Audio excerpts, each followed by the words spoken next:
అంబరీష్ కర్ణ కుమారి భరతనాట్యం కూచిపూడి ఒక 7 నిమిషాలు మాత్రమే.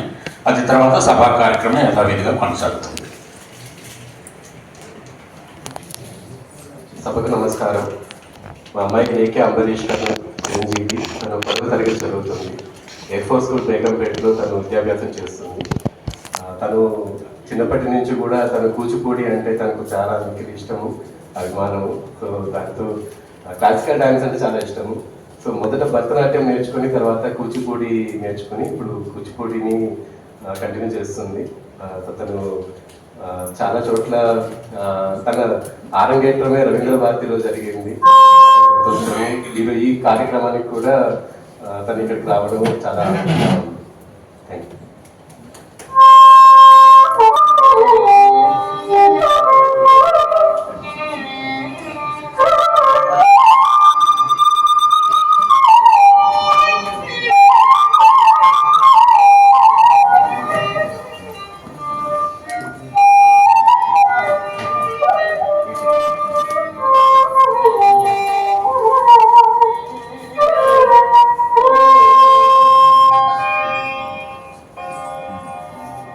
ఎందరో మహానుభావులు ఎందరో మహానుభావులు ఎందరో మహానుభావులు ఎందరో మహానుభావులు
అందరికీ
తెలంగాణ రాష్ట్ర భాషా సాంస్కృతిక శాఖ సహకారంతో మా శ్రీకళానికేతన్ హైదరాబాద్ నిర్వహిస్తున్నటువంటి ఈనాటి గ్రంథావిష్కరణ కార్యక్రమానికి చేసిన పెద్దలకు, సాహితీ మిత్రులకు, కళా పిపాసుకులకు అందరికీ శ్రీకళానికేతన్ సాదర స్వాగతం. ఈనాటి కార్యక్రమంలో ముఖ్యంగా మా సభ్యుడు శ్రీ చిలివేరు రఘురామ్ గారు రచించినటువంటి సత్యాన్వేషి అనే నాటకానికి అదే గ్రంథం, ఆ గ్రంథం యొక్క ఆవిష్కరణ, దాని గురించి పెద్దల ప్రసంగాలు, ఆశీస్సులు, ఈ కార్యక్రమాలు ఉంటాయి. వెంటనే కార్యక్రమం ప్రారంభం కాబోతుంది. మా కోశాధికారి స్వరాజ్ని మిగతా కార్యక్రమాన్ని నడిపించాల్సిందిగా కోరుతున్నాను.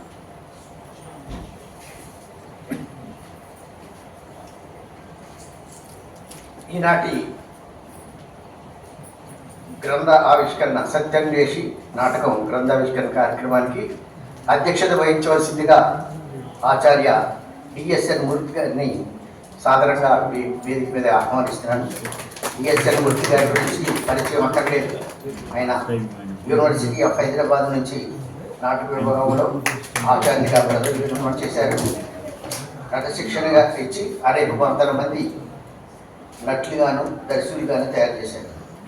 అదేవిధంగా గ్రంథాన్ని ఆవిష్కరించవలసిందిగా శ్రీనివాస్ రెడ్డి గారిని వేదిక మీదకి రావాల్సిందిగా కోరుతున్నాను. గంభీర వదనంతో, అర్థవంతమైన చిరునవ్వులతో, ఆచితూచి ప్రత్యుత్తరాలు పలికే రాజకీయ విశ్లేషకులు శ్రీ శ్రీనివాస్ రెడ్డి గారు. పోరాటాల గడ్డ ఉమ్మడి నల్గొండ జిల్లాలోని ఒక వ్యవసాయ కుటుంబంలో జన్మించి జర్నలిజం వైపు మక్కువతో విశాలాంధ్ర దినపత్రికలో చేరి అనుభవం పొంది ఎడిటర్ స్థాయికి ఎదిగి రాజకీయ విశ్లేషకులుగా గుర్తింపు పొందారు. కమ్యూనిస్ట్ పార్టీ ఆఫ్ ఇండియా సభ్యుడిగా ఉంటుంది.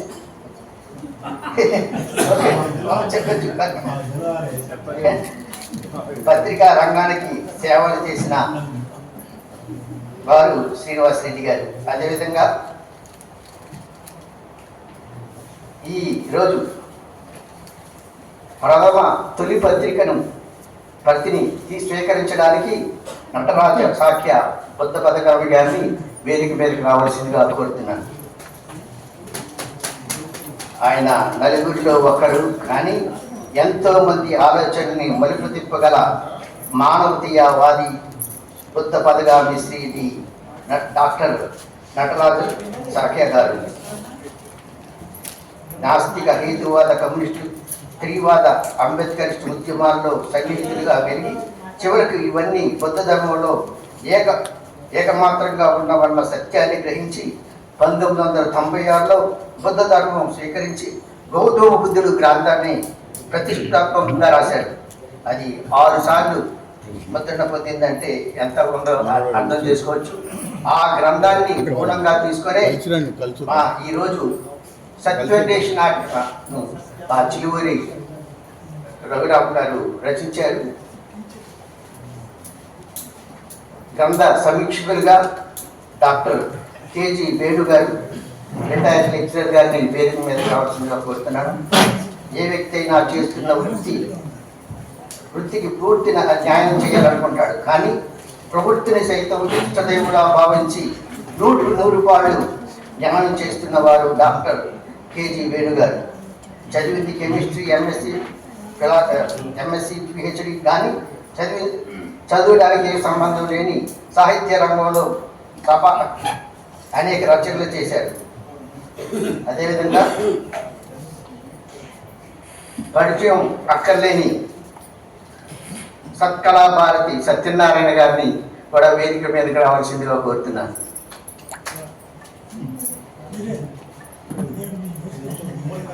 సత్యనారాయణ గారు వేదిక మీదకి రావాల్సిందిగా కోరుతున్నాను. అది ముఖ్యంగా ఈరోజు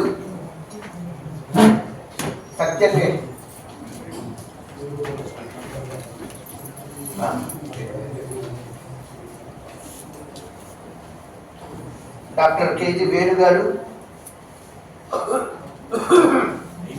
అవి వచ్చాయి కదా Venu sir. Okay,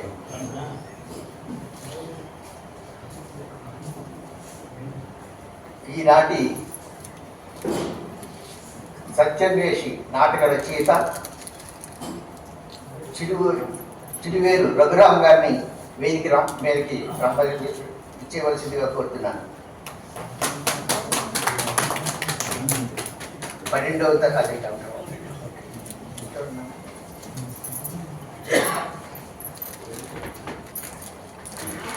doctor Venudhar, controller of examinations, Osmania university గారిని కూడా స్టేజ్ మీదకి రావాల్సిందిగా కోరుతున్నాను.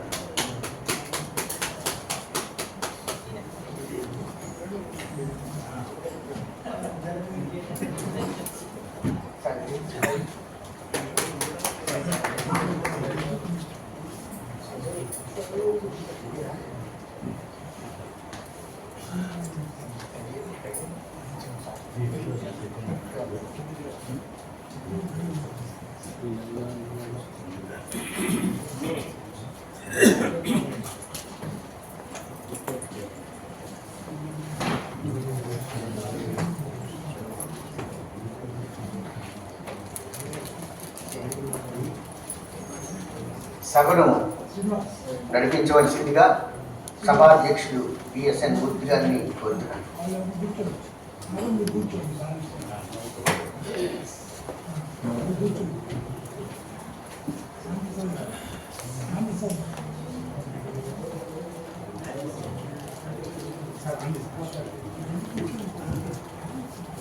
సభకి నమస్కారం. ఈనాటి కార్యక్రమంలో ప్రథమంగా జ్యోతి ప్రజ్వలం స్టేజ్ మీద ఉన్న పెద్దలందరూ ఆ కార్యక్రమంలో పాల్గొనాలనుకుంటున్నాను. దయచేసి అందరూ జ్యోతి దగ్గర రావచ్చు.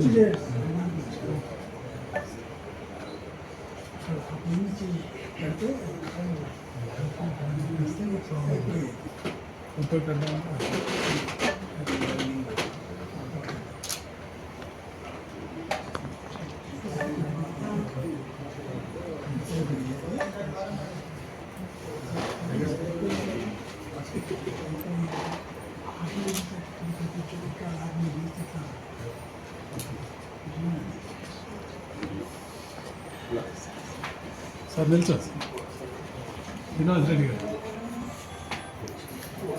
ఫోటో కోసం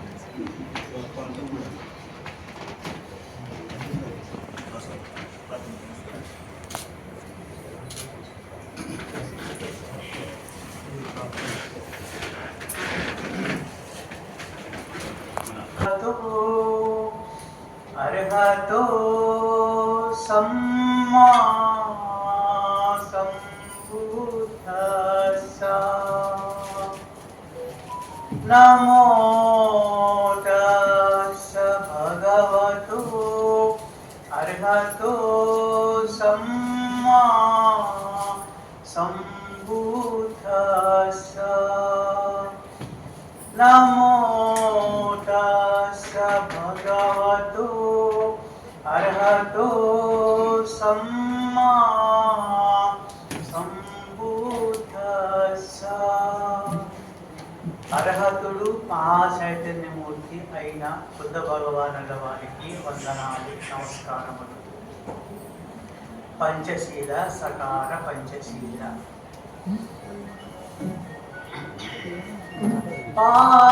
పాణాదిపాదా వేరమణి సిక్కాపదం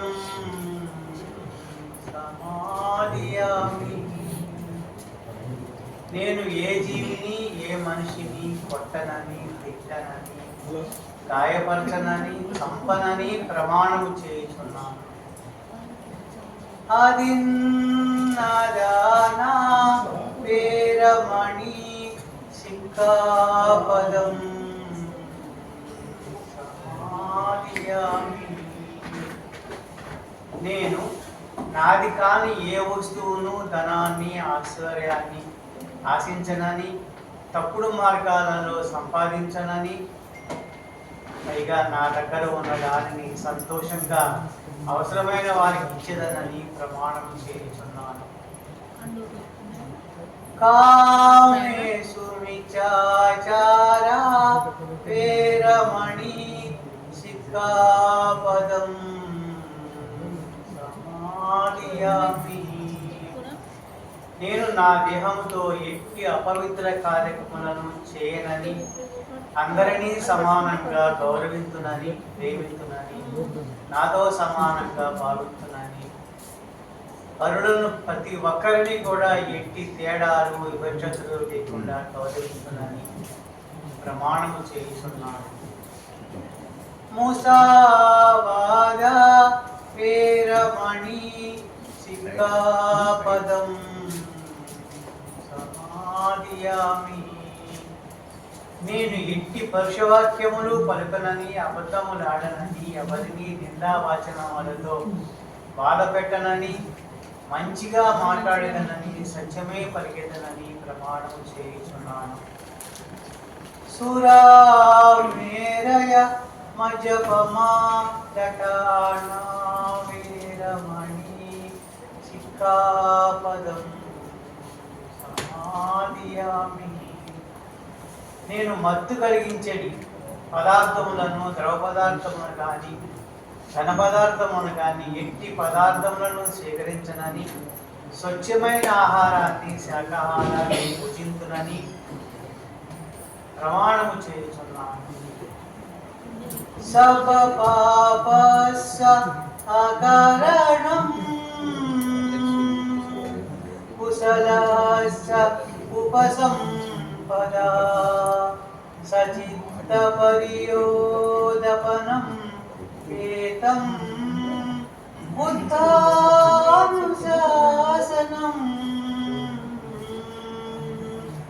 ఏతం బుద్ధానుశాసనం.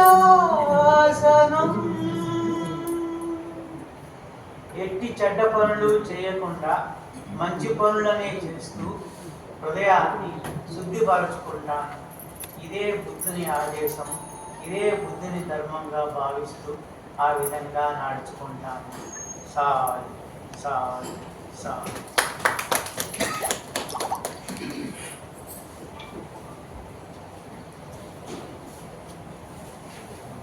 ఇప్పుడు ప్రార్థన చేసిన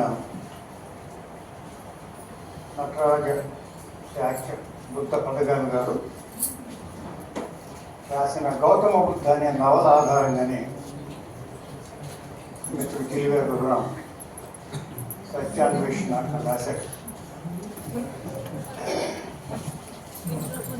నవల నేను చదవలేదు, నాటకం చదివాను. చాలా నాటకీయత కదా రచన కదా. రెండు మాటలు రాయండి, ముందు మాటలు రెండు మాటలు రాయండి రాశాను. బుద్ధ భగవానుడి గురించి అందరం ఏదో ఒక సమయంలో చదివే ఉంటాం, స్కూళ్ళలో కాలేజీలో. ప్రత్యేకంగా వేరే భారత చరిత్రలో కానీ, కల్చరల్ స్టడీస్లో కానీ, రిలీజియస్ స్టడీస్లో కానీ బుద్ధిజము, బుద్ధుని గురించిన చరిత్ర ఉంటుంది. ఇక్కడ ఒక విషయం నేను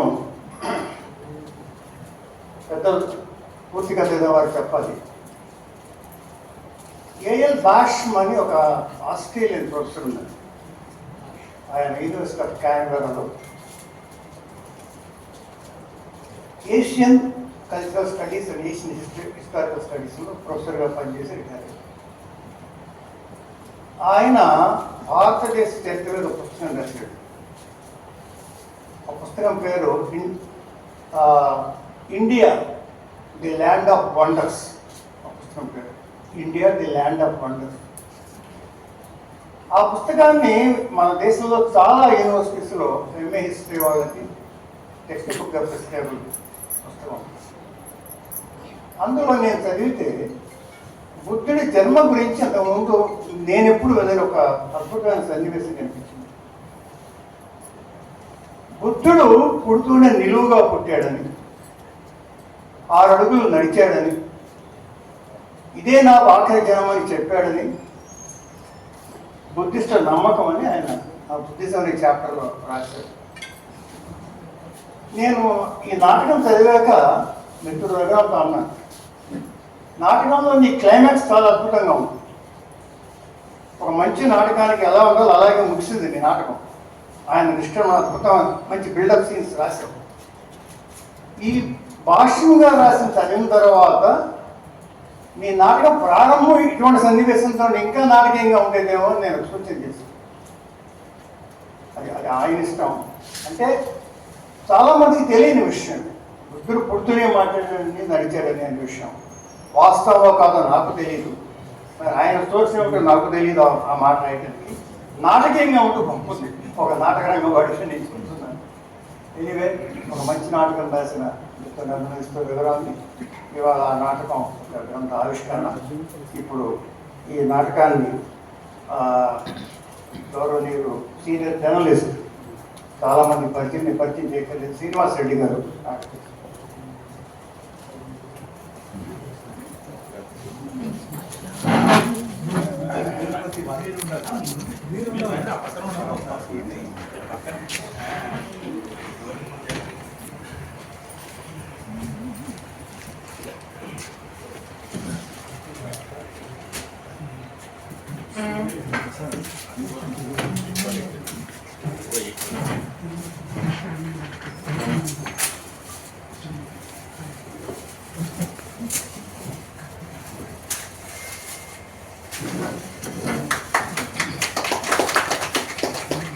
సార్ ఇలా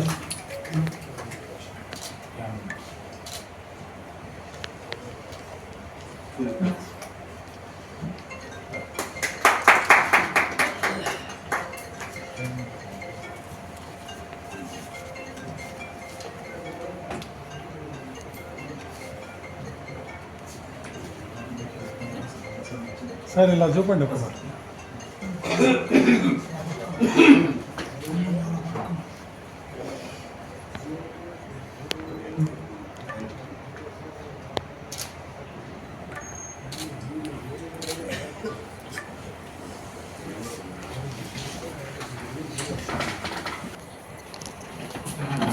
కేజీ వేణు గారు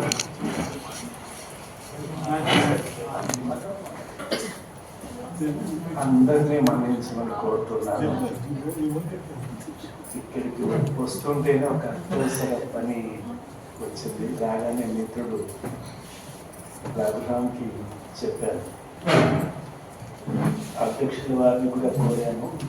మళ్ళీ ఫోన్ వచ్చింది కాబట్టి వారి పరిచయం వినాలన్న కోరిక, కానీ ఫోన్లు వస్తూ ఉన్నాయి. చిల్వేరు రఘురామ్ నా చిన్ననాటి బాల్య మిత్రుడు.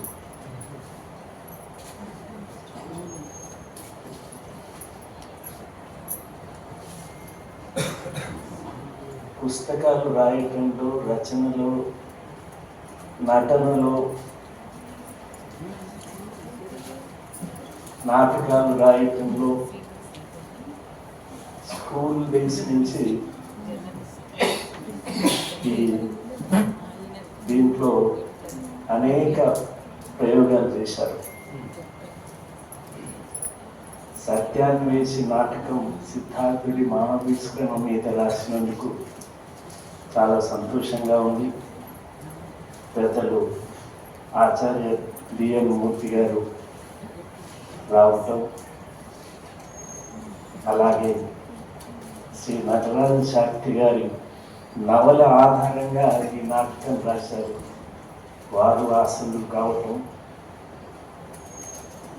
డాక్టర్ వేణు గారు ఈ నాటకం గురించి తన భావాలు, గ్రంథకర్త భావాలని సమ్మిళితంగా వ్యక్తం చేయడానికి అవకాశం నేను వినడానికి అవకాశం లేనందుకు మన్నించమని వేదిక మీద ఉన్న సత్యనారాయణ గారు, మిత్రులు వేణుగర్ గారు, శ్యామ్ ప్రసాద్ గారు, మా మిత్రుడి ఆహ్వానాన్ని మన్నించి వచ్చిన మీ అందరికీ నమస్కారాలు. మతాలు ఎన్నో ఉన్నాయి, కానీ నాకు ఇష్టమైన మతం బౌద్ధ మతం. బుద్ధగయకు వెళ్ళాను, అనేక బౌద్ధ కేంద్రాలను సందర్శించాను.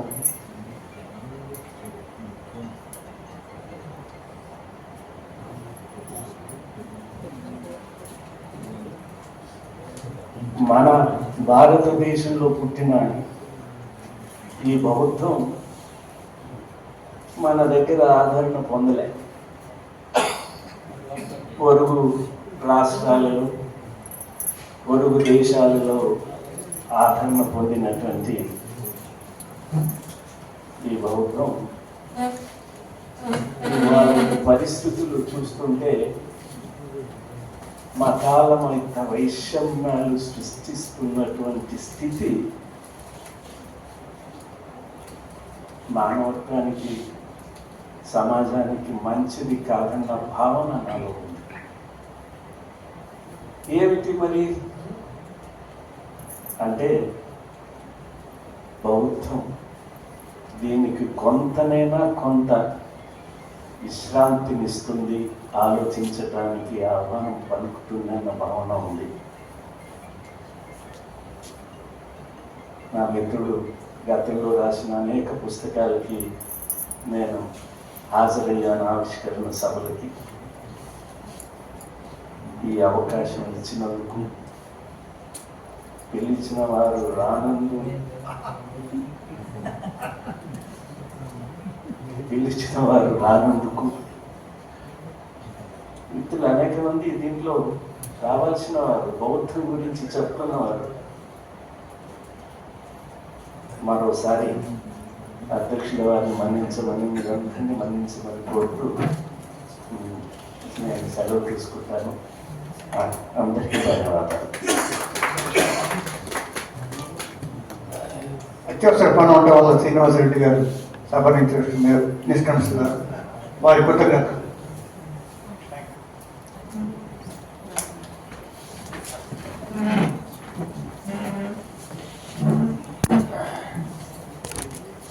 కేజీ వేణు గారు వైజాగ్ నుంచి వచ్చారు.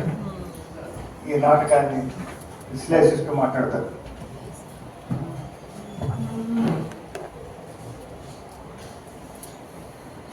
సభకు నమస్కారం.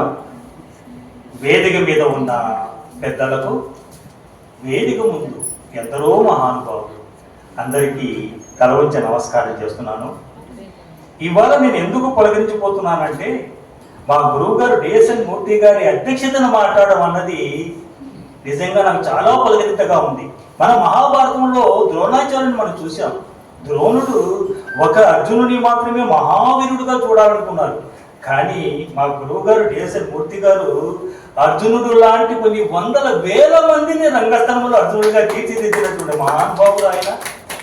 ఆయన ఆశీస్సులు ఎప్పుడూ ఉన్నాయి. అంటే ఆయన మనసు ఎంత గొప్పదంటే, ఆయన శిష్యుడైనా సరే నన్ను మిత్రుడు అని సంబోధించాడు. నాకు చాలా చాలా ఆనందంగాను, నిజంగా ఇందుకే నేను విశాఖపట్నం నుంచి ఈ సభకు వచ్చాను అనిపిస్తుంది. మా రామకోటేశ్వరరావు గారు నిజంగా నేను ఊరికి ఇక్కడ దిగ్గగానే అడిగా, వస్తున్నారా ఆయన? లేదా వస్తున్నారు అన్నారు. ఆయన నన్ను ఎంతో అభిమానిస్తారు, నన్ను ఎంతో ప్రేమిస్తారు. ఆయన అలా అప్ప చూసిన కార్యక్రమాల్లో కూడా నన్ను భాగస్వామ్యాన్ని చేశారు. మా గురువు గారు నా చేతి మాట్లాడించారు. నన్ను ఆ పోటీలకు జడ్జిగా కూడా ఆయన తీసుకోవడం జరిగింది. ఇక శ్రీకళా నికేతన్ అంటే నాకు దాదాపు 25 సంవత్సరాలుగా సంస్థలకు అనుభవం ఉందండి. అది నా సంస్థ లాంటిది. ఆ సంస్థ నిర్వహిస్తున్నటువంటి కార్యక్రమం అంటే చాలా ఇష్టపడి ఇచ్చాను. ఇక మా రఘురామ్ గారు చెప్పాలంటే, ఆయన విశాఖపట్నంలో ఆర్ఏఓ ఆఫీసులో పనిచేస్తున్నప్పుడు మేము ఇద్దరం కలిసి తెలుగు భాష మీద అనేక కార్యక్రమాలు చేశాం. ఆర్ఏఓ ఆఫీసులో చాలా మంది పనిచేశారు. కానీ ఆయనతో ఉన్న అనుబంధం ఇన్ని సంవత్సరాలుగా, ఇన్ని దశాబ్దాలుగా కొనసాగడం చాలా ఆనందంగా ఉంది. మా నటరాజు గారు ఉన్నారు, వచ్చే ముందే మాట్లాడారు, ఎంత ఆత్మీయంగా మాట్లాడారు. అలాగే ఇక్కడ కూర్చున్న అందరికీ కూడా మిమ్మల్ని చూస్తున్నప్పుడు నాకు ఎంతో పరిచయం ఉన్నటువంటి వ్యక్తులుగా అనిపిస్తున్నారు. మీకు అందరికీ కూడా నమస్కారం. నా సమీక్ష ఉపన్యాసానికి సభ కేటాయించిన సమయం 20 నిమిషాలు మాత్రమే. నేను ఆ 20 నిమిషాలు మాత్రమే మాట్లాడతాను. ఇప్పటి నుంచి నా సమయం పరిగణలోకి వస్తుందనేసి నేను మనవి చేసుకుంటూ,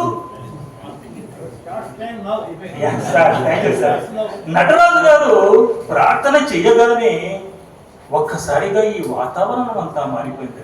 ఆయన ఒక్కొక్క మాట చెప్తూ ఉంటే బోధి విషయం కింద బుద్ధుడు చెప్తున్నట్టుగా నాకు అనిపించింది. ఒక్కసారిగా దూరం నుంచి నాకు ఎందుకో కొన్ని మాటలు వినిపించాయి.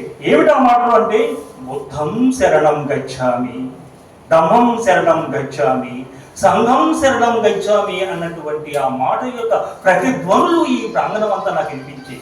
నాకు అందుకే అనిపించింది, ఇందాక మనం చిలువేరు రఘురామ్ గారు రచించినటువంటి సత్యాన్ని వేసి నాటక పుస్తకాన్ని ఆవిష్కరించాం అనుకుంటున్నాం, కానీ ఇక్కడ ఈ వేదిక మీద బుద్ధుడే ఆవిష్కరించబడ్డాడు, బుద్ధుడి మాటలు ఆవిష్కరించబడ్డాయి, బుద్ధుడి భావాలు ఆవిష్కరించబడ్డాయి, బుద్ధుడి యొక్క మనస్తత్వం ఇక్కడ ఆవిష్కరించబడింది, బుద్ధుడు ఏదైతే ఆశించాడో ఆ ఆశలు ఇక్కడ ఆవిష్కరించబడ్డాయి. అందుకే మీరు కొట్టిన చప్పట్లు ఎక్కడో ఉన్న బుద్ధుడి దాకా చేరుతున్నాయనేసి నేను నమ్ముతున్నాను. నాటకాంతం ఈ సాహిత్యం అన్నారు కాళిదాసు. అంటే నాటకం యొక్క గొప్పతనాన్ని ఆలోచనని చెప్పాడు ఆయన. నాటకం అంటే ఒక నమ్మకం, నాటకం అంటే ఒక విశ్వాసం, నాటకం అంటే ఒక జయం, నాటకం అంటే ఒక భరోసా, నాటకం అంటే ఒక అది వాస్తవం, ఒక చరిత్ర కూడా. ఇంకా చెప్పాలంటే సమాజానికి అవసరమైనటువంటి సర్వ ప్రయోజనాలను నేను సమకూర్చగలను అంటూ రాసి ఇచ్చిన ఒక హామీ పత్ర రూపమే నాటకం. అలాంటి నాటకాన్ని ఇదిగో రఘురామ్ గారు ప్రేమించారు, ఆరాధించారు, అంకితమయ్యారు. నిత్యం ఆ నాటకం గురించి ఆయన కలవరించారు. ఆయన ఎన్నో నాటకాలు చూశారు, ఎన్నో నాటకాలను నటించారు, దర్శకుడిగా ప్రయోక్తగా కూడా ఆయన పేరు తెచ్చుకున్నారు. నాటకం యొక్క ఆలోచనని ఆయన చూశారు, నాటకం యొక్క ఆవేశాన్ని చూశారు, నాటకం యొక్క ప్రయోజనాన్ని చూశారు. ఇవన్నీ వీటి నేపథ్యంలో ఈయన ఈ సత్యాన్ని వేసి నాటకం రాశారు. మిత్రులారా, ఈ సందర్భంలో మనకు అందరికీ ఒక చిన్న సందేహం వస్తున్నది. ఏమిటంటే, క్రీస్తు పూర్వం ఇప్పుడు 5వ శతాబ్దంలో పుట్టినటువంటి బుద్ధుడి గురించి తర్వాత ఇప్పటిదాకా కూడా ప్రపంచంలోని ప్రతి దేశంలో ప్రతి ఒక్కరికి తెలుసు ఆయన గురించి. ఎంతో మంది రచయితలు, నవలాకారులు, నాటకర్తలు ఆయన గురించి నాటకాలు రాశారు, నవలు రాశారు, రూపకాలు రాశారు, వ్యాసాలు రాశారు, పుస్తకాలు రాశారు, అనేక ఉంది. కొన్ని వేల కాదు లక్షల పుస్తకాలు వచ్చి, మరి ఇన్ని పుస్తకాలు వచ్చిన నేపథ్యంలో మళ్ళీ చిరువేరు రఘురామ్ గారు ఈ నాటకం రాయవలసినటువంటి అవసరం ఏమిటి? మనకి అందరికీ తెలుసు, బుద్ధుడు అంటే ఏమిటో తెలుసు, బుద్ధుడి తత్వం అని తెలుసు, ఆయన జీవితంలో జరిగినటువంటి ప్రతి సంఘటన, ప్రతి సందర్భం మనకు అందరికీ తెలుసు. మళ్ళీ ఎందుకు రాయాల్సిన అవసరం ఏమిటి అని అంటే, ఇందాక ప్రార్థనలో నటరాజు గారు చెప్పినటువంటి విషయాలన్నీ కూడా అవి ఏవైనా ఈ రోజు అవి ఆ సజీవంగా ఉన్నాయా? ఆ సజీవత కోసం ఆయన నాటకం రాశారండి.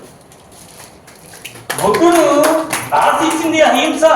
ఇవాళ అహింస అన్నటువంటి పదం ఎక్కడైనా కనిపిస్తుందా?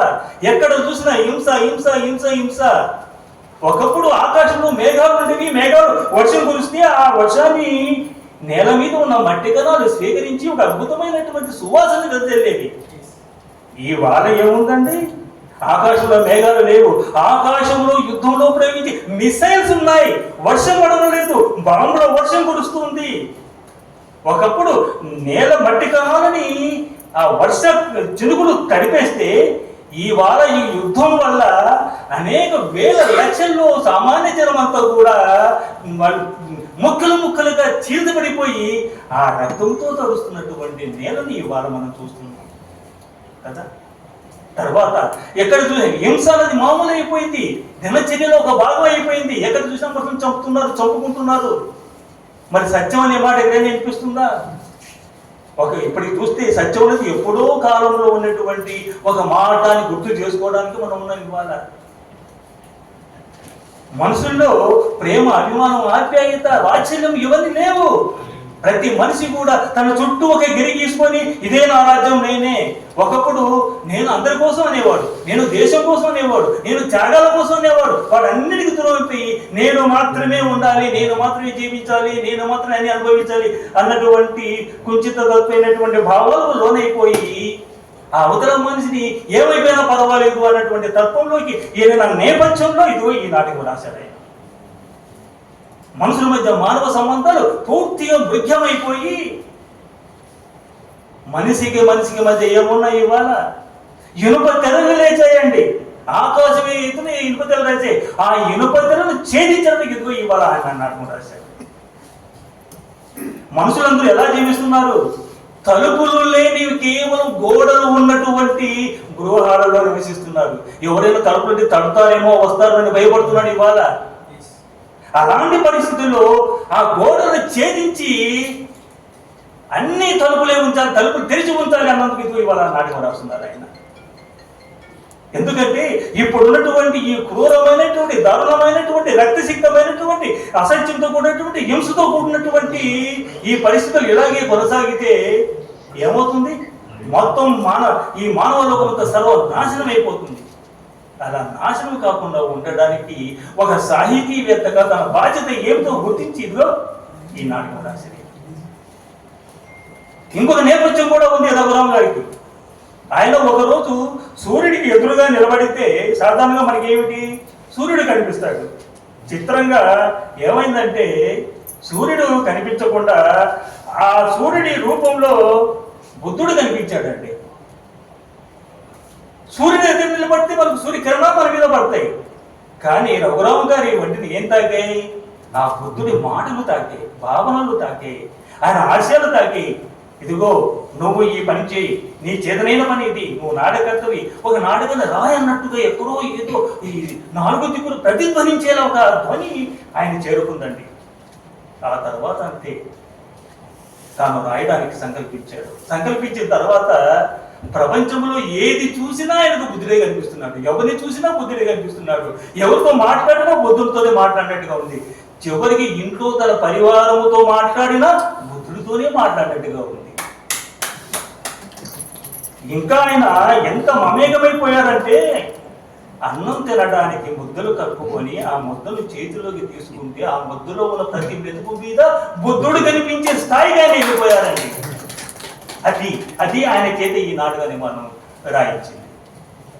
అందుకే ఈ నాటకంలో ఉన్నటువంటి ఆ భావనలు కానీ ఆ సన్నివేశాలు కానీ అలాగే ఉన్నాయి. ఇంకొక విషయంగా చెప్తున్నాను, రఘురామ్ గారు ఈ నాటకాన్ని కేవలం కాలక్షేపం కోసం రాయలేదు, ఏదో పోటీలో బహుమతి వస్తుందని పోటీల కోసం ఈ నాటకం రాయలేదు. నాటక పరిస్థితుల్లో ఈ నాటకం వేస్తే నాటకానికి ఉత్తమ ప్రదర్శన వస్తుందనో లేకపోతే తనకి ఉత్తమ రచన బహుమతులు వస్తుందని ఆ ఆలోచన ఏది లేదు.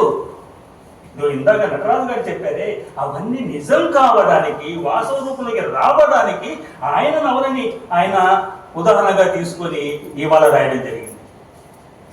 నేను ఇందులో 16 సన్నివేశ సందర్భాలు ఇందాక మా గురుగారు చెప్పారు, చాలా అద్భుతంగా చెప్పారు. ఆయన ఒక విషయం, ఒక ఆ దృశ్యం ఉంటూ కూడా బాగుంటుందన్న నేను చదివాను. ఆయన ముందు మాట చదివినప్పుడు అమ్మ భలే సజెషన్స్ ఇచ్చారు అనుకున్నాను నేను.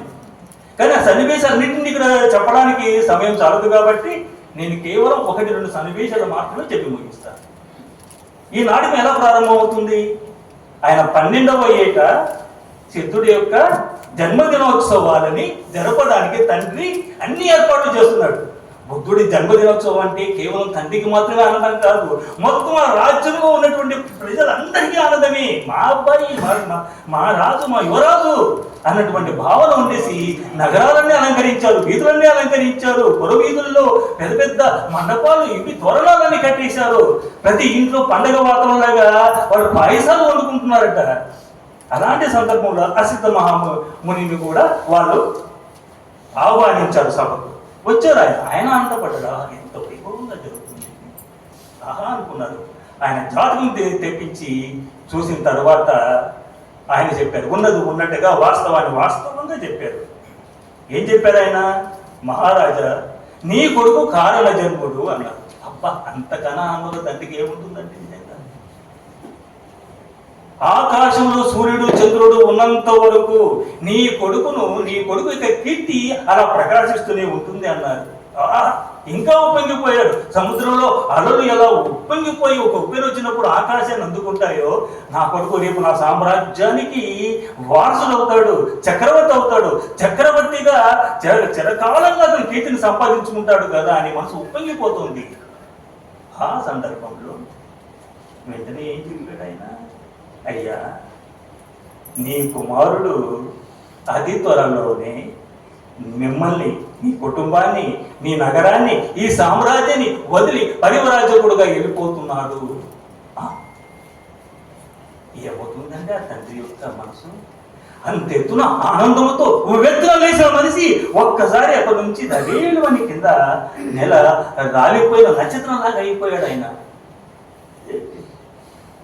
నా కొడుకు నాతో ఉండడా, ఈ రాజ్యానికి వారసుడిగా కొనసాగడా అంటే అంటే అంటే ఊహించుకోలేకపోయాడు ఆ దృశ్యాన్ని. బాధపడ్డాడు. మనసు ఎంతో వేదనతో నిండిపోయింది. ఆ రకంగా ఆ ప్రారంభ సన్నివేశంలోనే ప్రారంభంలో ఎంతో ఆనందాన్ని, ఉత్సాహాన్ని, ప్రజల యొక్క ఆనందాన్ని వ్యక్తం చేస్తాడు రచయితగా మన రఘురామ్ గారు. వెంటనే ఒక విషాదాన్ని కూడా తీసుకొచ్చి రెండుగా సమాంతరంగా నడిపించినటువంటి కలం యొక్క శక్తి ఇదిగో మా రఘురామ్ గారు. ఇలాగా అనేక సన్నివేశాలు ఉంటుంది. దేవదత్తుని వల్ల గాయపడినటువంటి పక్షిని అతను అప్పులు చేర్చుకుంటాడు. కానీ రఘురామ్ గారు చాలా చాకచక్యంగా సన్నివేశం రాశారు. మనకు మనసున్న మనుషులు కనుక దాన్ని చదివితే అక్కడ పక్షి సిద్ధార్థుని ఒడిలో ఉండదండి. ఎవరుంటుందో తెలుసా? గాయపడింది పక్షి, కానీ గాయపడిన పక్షి అక్కడ ఉండదండి. మనం కొంచెం లోతుగా లోపలిగా ఆ పొరను తీసి ఆ దృశ్యాన్ని చూడగలిగితే గాయపడ్డ ఈ ప్రపంచం ఉందండి. అక్కడ ఈ ప్రపంచాన్ని తన ఒడిలోకి తీసుకున్నాడండి. బుద్ధుడి యొక్క ఆశయం ఇదిగో అక్కడ ప్రారంభమైంది. అక్కడ ప్రారంభమైంది. ప్రపంచం మీద ప్రేమ అక్కడ మొదలైందండి. ఈ ప్రపంచాన్ని తను ఏ రకమైనా సరే తీర్చిదిద్దాలన్నటువంటి భావనకి పునాదులు అదుగో అక్కడ ఏర్పడ్డాయి. అంత గొప్పగా ఆ సన్నివేశం మనకు అక్కడ సాగుతుందండి. ఇదే కాదు, ఆయన నాటకం గురించి సంపూర్ణమైనటువంటి అవగాహన ఉంది కాబట్టి ఒక దృశ్యాన్ని అక్కడ ప్రదర్శన చేసేటప్పుడు ఎలా ఉండాలి అన్న దానికి స్వయంవరం సీన్ ఒకటి ఉందండి. స్వయంవరం సన్నివేశంలో ఆ మత్స్య యంత్రాన్ని కొట్టే దగ్గర సైకిలో రమ్మని ఎలా ఉండాలి మొత్తం వర్ణిస్తాడండి ఆయన. అంటే చదువుతున్నటువంటి పాఠకుడు ఆ స్వయంవర దృశ్యంలోకి వెళ్ళిపోతాడు. రఘురామ్ గారి రాసిన దాంట్లో ఉన్నటువంటి ఒక ప్రత్యేకత ఏంటంటే చదువుతున్న పాఠకుని కూడా ఒక పాత్రధారుని నాటకంలో చేయగలిగినటువంటి సత్తా కలిగిన నాటకంగా ఆయన రాశాడు. రేపు ఈ నాటకాన్ని చూసే ప్రేక్షకుడు కూడా నాటకం లోపలికి వెళ్ళిపోతాడు, బయట ఉండి చూడడు. ఆ నమ్మకం నాకుంది. చేసి అక్కడ యశోదరిని వివాహం చేసుకుంటాడు. ఆ వివాహం చేసుకున్నప్పుడు ఆ ఇద్దరు కలిసినప్పుడు ఆ మాటలు ఏముండవు కానీ ఆ చూపుల మధ్య ఉండేటువంటి ప్రేమను అద్భుతంగా ఉండిస్తాడు ఆయన. చాలా తక్కువ సమయంలో వాళ్ళిద్దరి కలిగి ఉంటుంది. వాళ్ళిద్దరు మాట్లాడుకుని చాలా తక్కువ. అందులోనే ఒక దాంపత్య జీవితంలో మధురమని కలిగించగలిగాడు మానవుడు గారు. మళ్ళీ చివరికి వచ్చేసరికి ఎంత విషాదం. వాళ్ళు నిద్రపోతుంటారు, హాయిగా నిద్రపోతుంటారు, ఆనందంగా నిద్రపోతుంటారు, ఈయన గురించినటువంటి కలలు కంటూ నిద్రపోతుంటారు. అలాంటి మనిషి వీళ్ళ వదిలి వెళ్ళిపోతున్నాడే. రేపు తెల్లారిన తర్వాత ఆ భార్య లేస్తుంది, నా భర్త ఎక్కడా అంటూ ఆ వెతుకుతుంది, మా నాన్న ఎక్కడా అంటూ రాహుల్ ఆయన గురించి కేకలిస్తూ తిరుగుతాడు. అప్పుడు ఏమిటి పరిస్థితి? ఆలోచిస్తున్నాడు సిద్ధార్థుడు. కానీ ఎంత ఆలోచించినా సరే తన మార్గాన్ని, తన నిర్ణయాన్ని మాత్రం వెనక్కి తీసుకోలేదు. అలాగే వెళ్ళిపోయాడు. ఇలాగా ఈ నాటకంలో ఉన్నటువంటి ప్రతి దృశ్యం కూడా ఒక కావ్య రూపంలోనే ఉందండి. ప్రతి దృశ్యం కూడా మనసుకు అతి దగ్గరగా వెళుతుంది. మన గుండెల మీద ఒక పెద్ద ముద్రను ముద్రించి అది శాశ్వతంగా మనతో కరిచలం చేసి ఒక స్నేహితుడిగా మారిపోయే సన్నివేశాన్ని ఈ నాటకంలో ఆయన రాయడం జరిగింది. మీరు ఏ సన్నివేశం జరిగినా సరే తర్వాత ప్రతి పాత్రని కూడా అద్భుతంగా తీర్చిదిద్దాడు. మనకు ఏ పాత్ర అయినా సరే ఈ పాత్ర లేకుండా ఈ నాటకం మనం ముందుకు సాగుతుంది అని మనం చెప్పలేము. ప్రతి పాత్రకి అంత వైవిధ్యం ఉన్నటువంటి స్థానం కల్పించారు. ఆ పాత్రకు తగినటువంటి సంభాషణలు, ఆ పాత్ర యొక్క నైజాన్ని బట్టి ఏ మాటలు అక్కడ వాడాలి, వాళ్ళకు ఉన్నటువంటి ప్రవృత్తి ఏమిటి, వాళ్ళు ఏ రకమైన జీవితంలో వాళ్ళు గడుపుతున్నారు, దానికి తగినట్టు ఏ సంభాషణలు వాడాలి. ఎంత తండ్రి ఎక్కువ ఉంటే ఆ రకమైన సంభాషణ రాయడానికి ఒక రచయితకి ధైర్యం ఉంటుందండి. మా గురువుగారు అన్నట్టు గురువుగారి మాట దగ్గర మంది వస్తున్నాను. చివరి సన్నివేశం చాలా అద్భుతంగా ఉందన్నారు. నేను కూడా 100% తల వచ్చి గురువుగారి మాటని నేను నమస్కారం పెట్టి నేను ఒప్పుకుంటున్నాను. అంటే అన్ని సన్నివేశాలు గొప్పగా ఉన్నాయి, ఏ సన్నివేశం తక్కువ లేదు. కానీ ఆ సన్నివేశం మాత్రం, ఆ సన్నివేశం ఏమిటి?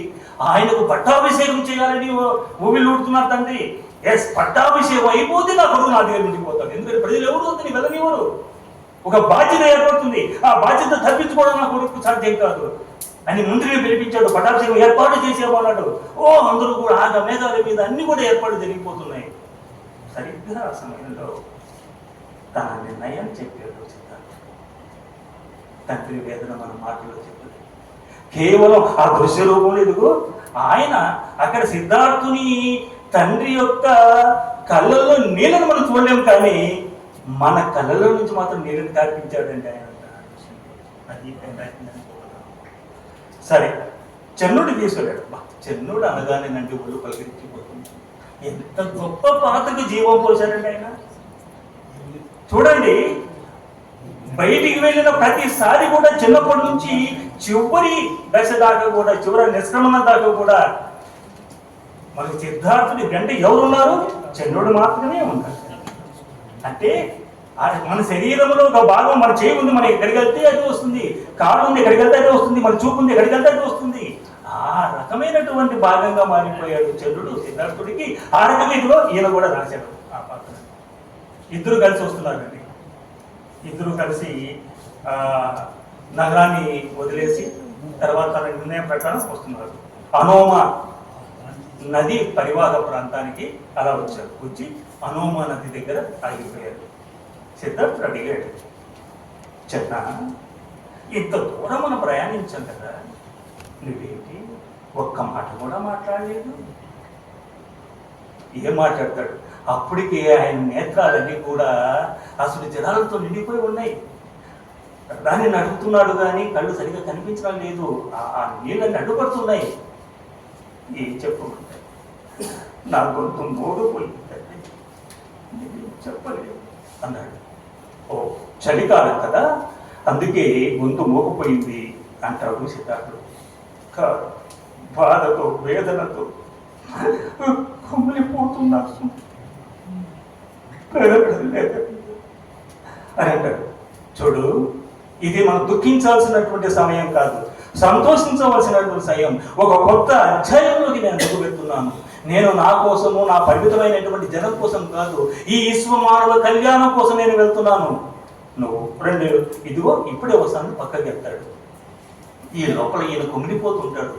ఎందుకు దేవుడు ఈ రాత రాశాడు నా రాజకుమారుడికి? ఇలా ఎందుకు ఉంచింది? ఆయన రాజ్యంలో ఉంటే పట్టాభిషిక్తుడైతే, చక్రవర్తి అయితే ఎంత గొప్పగా ఉండేది అంటూ అనుకుంటుంటే, ఈ లోపల శిరోమండనం చేసుకొని పరివరాజకుడై అలా తిరిగి వచ్చేస్తాడు. ఒక్కసారి కన్నీళ్ళు తుడుచుకొని చూస్తాడు, మాట రాదు, శిలలా అయిపోతాడు. చెన్న, విచిత్రంగా ఉందా ఈ వేషం? బాధగా ఉందండి, చాలా బాధగా ఉంది అంటాడు చంద్రుడు. ఎందుకు బాధ? నువ్వు బాధపడక్కర్లేదు ఇలా అనేసి అప్పుడు చంద్రుడు అంటాడు, యువరాజా ఒక్కసారి మళ్ళీ నీ మనసును మార్చుకోండి అంటూ అతని చేతులు పట్టుకొని నేను ప్రార్థిస్తున్నాను, రండి మళ్ళీ మనం వెళ్ళిపోతాం, మన నగరానికి వెళ్ళిపోతాం, మన రాజ్యానికి వెళ్ళిపోతాం. పట్టాభిషేకాన్ని మీరు స్వీకరించండి. మీరు పట్టాభిషేకం స్వీకరిస్తే దిగులుగా ఉన్నటువంటి ప్రజల్లో ఒక ఆనందం వెలువరుస్తుంది. వాళ్ళు ఒక పండగ చేసుకుంటారు, మిమ్మల్ని దేవుళ్ళగా చూసుకుంటారు, రండి వెళ్ళిపోదాం అంటూ బాధతో, వేదనతో, ఆశతో చెప్తాడు చంద్రుడు. అప్పుడు సిద్ధార్థుడు ఏమంటాడో తెలుసా? చెన్న, అదిగో అక్కడ చూస్తున్నావా, అక్కడ అనోమా నది ప్రవహిస్తుంది, పెద్ద ప్రవాహంతో ప్రవహిస్తుంది, వరకలెత్తుతూ ముందుకు వెళ్ళిపోతుంది. ఒక్కసారి దాని దగ్గరికి వెళ్ళిపోయి మనం నది వెనక్కి మళ్ళీ వెళ్ళిపో అంటే వెళుతుందా? ఆయన సంభాషణలు అంటే ఎంతో గొప్పగా ఉంది. అంటే ఒక భావాన్ని చెప్పడానికి నదితో పోల్చి నది ముందుకు వెళ్ళిపోతుంది, రాలేదు. ఆ నది లాంటిదే నేను. ఆ నది ఎలాగైతే పరివాహక ప్రాంతాన్ని, దాన్ని నమ్ముకున్న ప్రజల యొక్క దాహం తీరుస్తుందో, నన్ను నమ్ముకున్నది ఈ ప్రపంచమంతా నమ్ముకుంది, వాళ్ళ దాహం తీర్చడానికి నేను ఒక నది రూపమై వెళ్తున్నాను, నా ప్రవాహం మళ్ళీ వెనక్కి రాదు అని అనేసరికి ఇది ఏం మాట్లాడతాడు? మాట్లాడలే, ఉండిపోతాడు. ఉండిపోయి అప్పుడు ఈ చంద్రుడు అంటాడు, అయ్యా మిమ్మల్ని యువరాజు అని పిలిచేదా, లేకపోతే దేవరా అని పిలిచేదా, లేక స్వామి అని పిలిచేదా, నాకేమీ అర్థం కావడం లేదు అంటే అప్పుడు మామూలు వాళ్ళైతే ఏదో మామూలుగా ఆ విషయాన్ని ముగిస్తారు. చాలా శక్తివంతమైనటువంటి కళాన్ని ఒక ఆయుధంగా కలిగిన మా రఘురామ్ గారు ఏం చేశారంటే, చంద్ర ఒక్కసారి ఎలా అంటూ 2 చేతులు తాకి ఆ జనుల్ని ఒక్కసారి దగ్గర తీసుకుంటాడు. స్వామి నన్ను ఇంత దగ్గరగా. అప్పుడు సిద్ధార్థుడు చెడు ఒక గొప్ప మాట అనిపిస్తాడండి రచయిత. నిజంగా ఆ భావన రావడమే చాలా గొప్ప. చెన్న నువ్వు నా స్నేహితుడివి కాదు, నా ప్రాణ స్నేహితుడివి అనేసి ఒక్కసారి గట్టిగా ఆనందం చేసుకుంటాడండి. చిన్నడు ఉబ్బి తబ్బిపోయిపోతాడు. ఒక సేవకుణ్ణి నేను స్వామి అంటూ ఆనందంతో ఆయన తననే మర్చిపోతాడు. అప్పుడు మరో మాట అనిపిస్తాడు ఈ రచయిత. ఎంత గొప్పగా అనిపిస్తాడంటే, అందుకే మా గురువుగారు చెప్పినాడు ఆ దృశ్యం ఎందుకు పండిందంటే వీటి వల్ల పండింది. అప్పుడు సిద్ధార్థుడు ఏమంటాడంటే, నువ్వు నా స్నేహితుడి కాబట్టి నువ్వు ఎలా పిలిచినా నాకు చాలా ఆనందమే, నా మనసు ఆనందపడుతుంది. నీ ఇష్టం స్నేహితుడు ఎంత సరదాగా పిలుస్తాడో, ఎంత ఆప్యాయంగా పిలుస్తాడో, ఎంత చనువుగా పిలుస్తాడో ఆ మాటతో నన్ను పిలువ పర్వాలేదు. ఇంకా ఆ మాటతో మరింతగా పలకరించిపోతాడు. నా జన్మధన్యమే పోయింది, నా జీవితానికి ఇది చాలు అంటూ నేను మిమ్మల్ని స్వామి అని పిలుస్తాను అని అంటాడు. తర్వాత ఇంకొక అక్కడ ఒక గొప్ప దృశ్యాలైనా పెట్టాడండి. ఏం పెట్టాడంటే, చెన్న ఆ జోలిను నువ్వే నాకు ఇవ్వాలి అంటాడు. అబ్బా ఆ జోలి తీసుకుంటాడు. స్వామి ఎంతో విశాలమైనటువంటి ఒక పెద్ద సామ్రాజ్యానికి చక్రవర్తి కావాల్సినటువంటి మీరు, మీ కింద వేల వందల పరిచారకులు సేవలు వాళ్ళ చేత సేవలు పొందవలసినటువంటి మీరు, అష్టదిగా తెలుసుకోవలసిన మీరు జోలి పట్టుకుంటారా? ఈ జోలితో రేపు భిక్షాటన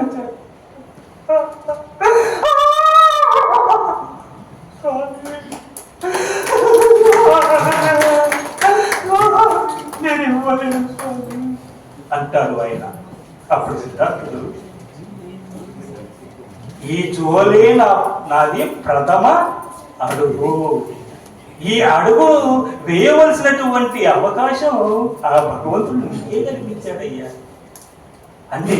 అక్కడ చన్నుడి పాత్రను రచయిత ఎక్కడికి తీసుకెళ్ళిపోయాడంటే, మనం ఇలా చూస్తున్న చన్నుడి పాత్ర అలా ఆకాశంలో నువ్వు నిలిచిపోతుందండి. అంటే సిద్ధార్థుడు వెళ్ళిపోతూ చివరిసారిగా నగరం ఆ సామ్రాజ్యంతో ఎవరితో మాట్లాడాడంటే చంద్రుడితో మాత్రమే మాట్లాడగలిగాడు.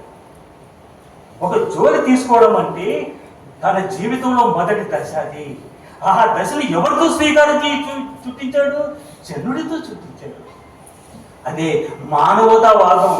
ప్రతి మనిషిని కూడా మనిషిగా గుర్తించగలిగినటువంటి మొదటి అడుగు మన చంద్రుడి దృశ్యంలో మనకు అనిపిస్తుంది.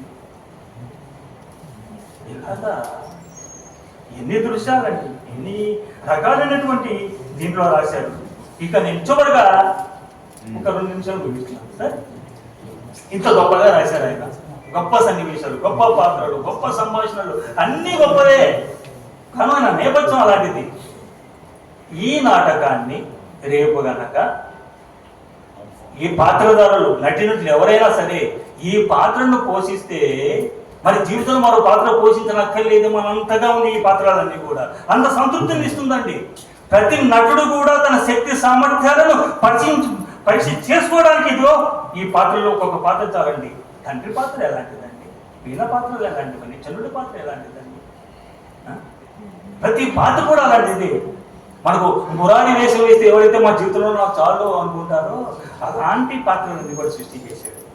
ఇక దర్శకుడికి ఆయన ఎంత సదుపాయం కలిగించారంటే మన పుస్తకంలో చూస్తారండి, ఒక పట్టిక తయారు చేశాడండి, ప్రతి దృశ్యాన్ని రాశారు.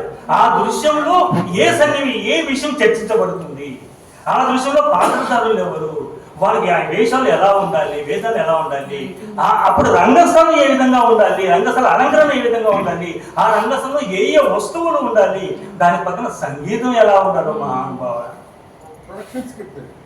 పడని చెప్తూ సంగీతం ఎలా ఉండి, ఒకవేళ పాటలు అవసరమైతే పాటలు కూడా చరణాలు కూడా రాశాడండి. నాకు తెలిసి గురుగారు కూడా చెప్పారు, నాకు తెలిసి నేను ఈ ఇంతకాలంలో ఎన్నో నాటకాల యొక్క ప్రతుల రచయితల యొక్క రచనలు చూశాను, కానీ ఒక పుస్తకాన్ని ప్రచురించినప్పుడు గురుగారు అన్నట్టుగా ఇంత వివరంగా దర్శకుడికి ఏదో ముద్ద కలిపి నోట్లో పెట్టినట్టుగాను వెన్నముద్దలు అందించినటువంటి ఏకైక నాటక రచయిత చెలువేరు రఘురాం గారు. వారికి అభినందనలు తెలియజేస్తున్నానండి. రేపొదన నటీనటులు దర్శకులు అంకిత భావంతో ప్రాణం పెట్టి ఈ నాటకం చేయగలిగితే నాటక రంగ చరిత్రలో ఆ ప్రదర్శన చిరస్థాయిగా నిలిచిపోతుంది. ఆ తరువాత ఎక్కడైనా సరే బుద్ధుడు అనే మాట వినిపించినప్పుడు ఆ మాట మళ్ళీ ప్రతిధ్వనిస్తుంది. కొన్ని చోట్ల చూస్తే ఎక్కువ సౌండ్ వస్తుంది, మన మాట మళ్ళీ ఎక్కువ సౌండ్ వస్తుంది. అలాగా బుద్ధుడు అనే మాట ప్రతిధ్వనించినప్పుడు ఆ ప్రతిధ్వనిలో వినిపించే మాట ఏంటంటే చెలువేరు రఘురాం, చెలువేరు రఘురాం, చెలువేరు రఘురాం తప్పనిసరిగా ప్రతిధ్వనిస్తుందండి. ఆయన కృషి ఎలా కలుస్తుంది. ఈ నాటకం రాసినందుకు ఆయన మనం అందరం అభినందిస్తున్నాం, చప్పట్లు కొట్టాం. నేను ఆయన కంటే ముందు నేను ఎవరిని అభినందిస్తున్నానంటే, ఇంత అద్భుతమైన నాటకం రాయడానికి అంత మంచి వాతావరణాన్ని కల్పించిన ఆ ఇంటిని నేను ముందు అభినందిస్తున్నాను. ఆయనకి ఏ ఇబ్బందులు లేకుండా నాటకం సంపూర్ణంగా మనస్ఫూర్తిగా ఇంత వైవిధ్యంగా రావడానికి సహకరించినటువంటి వారి శ్రీమతి గారికి తల వంచి నేను నమస్కారం చేస్తూ ధన్యవాదాలు తెలుపుకుంటున్నాను. ఇంట్లో వాళ్ళ సహకారం లేకపోతే ఏమీ చేయలేమండి. మేఘాలు లేకుండా వర్షం కురుస్తుందని చెప్పండి, నేలలో మట్టి కణాలు లేకుండా మొక్కలు మొలుస్తాయా, తల్లి గర్భం లేకుండా బిడ్డ పుడుతుందా, ఇంట్లో ఇల్లాలి సహకారం కూడా తల్లి గర్భం లాంటిది అని మరొకసారి నేను మనవి చేసుకుంటూ ఈరోజు సంక్షిప్తంగా నేను ఈ పుస్తకం గురించి చాలా విషయాలు ఉన్నాయి. నిజంగా నేను ఈ సమీక్ష సాధారణంగా అరగంట కంటే తక్కువ మాట్లాడను, కానీ ఈ సమావేశాన్ని బట్టి ఆయన ముందుగానే చెప్పారు మీరు 20 నిమిషాల వరకు మాట్లాడండి చాలా అన్నారు. ఆ 20 నిమిషాల కోసమైనా సరే నేను విశాఖపట్నం నుంచి నేను ఇక్కడ వచ్చాను. నాకు ఇంతటి అవకాశం కల్పించినటువంటి రచయిత మాకు రఘురాం గారికి, అదేవిధంగా ఈ సభలో ఉన్న ప్రతి ఒక్కరూ కూడా నా మాటని ఆలకించి మీ కనురెప్పల మధ్య నుంచి ఆశీస్సులు నాకు అందాయి. అందుకు మీకు అందరికీ కూడా తరపున నమస్కారం చేస్తూ సెలవు తీసుకుంటున్న భవదీయుడు doctor KG Venu. Thank you. నాటకం యొక్క తొలి ప్రదర్శన చూసేసాం మనం ఆల్రెడీ. రేపు ఎవరు వేస్తారో లేదో మనకి అనవసరం. ప్రదర్శన ఆల్రెడీ కలిసి, ఎందుకంటే కవి నాటకర్త దట్టుడు కనుక కావ్యాత్మకంగా నాటకీయుక్త ఉపన్యాసం చెప్పాడు. అద్భుతం. మాకు పర్ఫార్మెన్స్ చూపించినందుకు రఘురాము డైరెక్టర్ పని లేకుండా చేశాడు అని చెప్పి ప్రొడక్షన్ గారికి చెప్పాను. ఇప్పుడు ప్రదర్శకుల పని లేకుండా అయిపోయింది. Wonderful. Thank you very much doctor madam. తర్వాత మిత్రుడు సంస్కార భారతి సత్యనారాయణ మాట, అతను నటుడు, నిర్వాహకుడు, అందరికి సుమర్చుడు సత్యనారాయణ.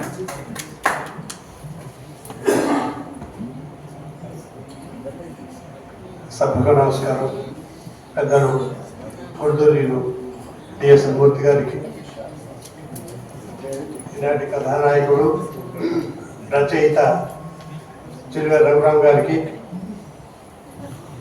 వేణు గారికి, నటరాజు సాక్షి గారికి, ఇప్పుడే వచ్చి వెళ్ళిన శ్రీనివాస్ రెడ్డి గారికి, మిగతా పెద్దలకి, అంతకంటే ముందు కూర్చున్న పెద్దలందరికీ కూడా నా హృదయపూర్వక నమస్కారం.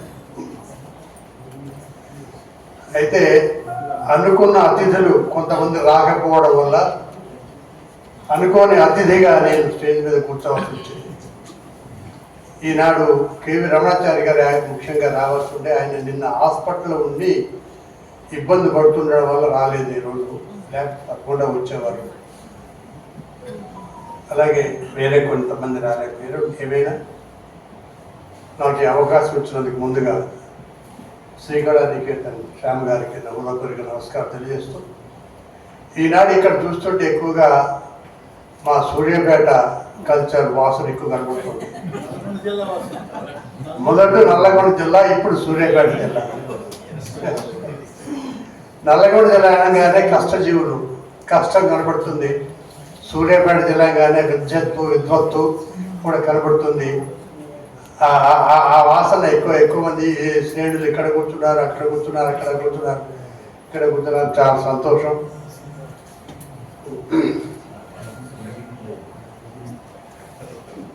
రఘురామ్ గారు ఒక రచయితే కాదు, నటులు కూడా.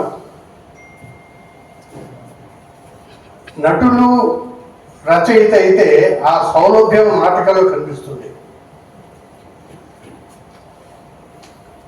వారు యాక్చువల్గా మేము తెలంగాణ వచ్చిన తర్వాత మా సత్కళా భారతి ఆర్గనైజేషన్ మీద తెలంగాణ యాస భాష జీవన విధానం మీద కొన్ని కొత్త నాటకాలను మేము ఆహ్వానించాం. ఒక్కొక్కళ్ళ 10-20 మొత్తం 75,000 నాటకాలకి మేము పంచిపెట్టాము. దాంట్లో యజ్ఞం అనే నాటకాన్ని రచించే ప్రథమంగా రచయితగా ఉత్తమ రచయితగా పేరు తెచ్చుకున్నారు రఘురామ్ గారు. అలాగే ఈనాడు సత్యాన్వేషి 2,500 సంవత్సరాల క్రితమే బుద్ధుడు విషన్, పెద్ద వాళ్ళు గొప్పవాళ్ళు ఎందుకు అయ్యారంటే వాళ్ళు రాబోయే తరాలకి అప్పుడే వాళ్ళు ఒక సందేశాన్ని ఇచ్చి ఇలాగ ఉండండి అయ్యా, ఇలాగ ఉంటే బాగుపడతారని చెప్పిన వాళ్ళంతా వాళ్ళు. ఇప్పుడు వేణు గారు అద్భుతంగా మనకి ఈ నాటకాన్ని మన కళ్ళ ఉంచారు. ఆయన చెప్పిన దాన్ని చూస్తుంటే నాటకం ఎప్పుడు వేయిస్తాడో రఘురామ్ గారు, ఎప్పుడు చూడాలా అనేంత ఆనందంగా ఉత్సాహంగా ఉంది. ఇప్పుడు ఈరోజు పేపర్ తీసినా టీవీలు చూసినా ఎక్కడ చూసినా హింస అహింస హింస హింస, అక్రమాలు, అన్యాయాలు, దౌర్జన్యాలు, దోపిడీలు, అరాచకాలు, వీటితో విపరీతమైన బాధలుగా చూస్తున్నాం. What is the need of the hour is శాంతి, ప్రశాంతి. ప్రపంచానికే శాంతి కావాల్సి వచ్చిన సమయం ఏర్పడింది. ఇప్పుడు ఆ శాంతి ప్రశాంతి ఎక్కడి నుంచి వస్తున్నాయంటే ఇలాంటి సత్యాన్వేషి నాటకాలు చూడడం వల్ల, చదవడం వల్ల మనకు వస్తుంది. ఇవి వారు ఆనాడే వారి మిషన్, మరి ఎలా దూరదృష్టి దివ్య దృష్టి ఎలా ఉందో వారికి తెలియదు, కానీ ఆ రాసిన దాన్ని బట్టి చూస్తే ఇలాంటి రోజులు ముందు రాబోతున్నాయి. కాబట్టి ముందుగానే పసిగట్టి బుద్ధం శరణం గచ్చామి, సంఘం శరణం గచ్చామి వంటి మాటలతో సత్యాన్వేషి బుద్ధుడు చేసిన ప్రయోగాలు ఈనాడు అవసరమయ్యాయి, అవసరం అవుతున్నాయి. కాబట్టి ఈనాటి సరైన సమయంలో సంఘానికి ఒక మంచి నాటకాన్ని ఇచ్చిన వారు రఘురామ్ గారు. అందుకు వారిని నేను ముఖ్యంగా నా అభినందనలు తెలియజేస్తున్నాను. వారి నాటకాలు వేస్తే దాంట్లో ఏదో క్యారెక్టర్ నేను వేయాలని ఉంది, నాకు ఉత్సాహంగా ఉంది. వేణు గారు చెప్పిన దాన్ని బట్టి చూస్తుంటే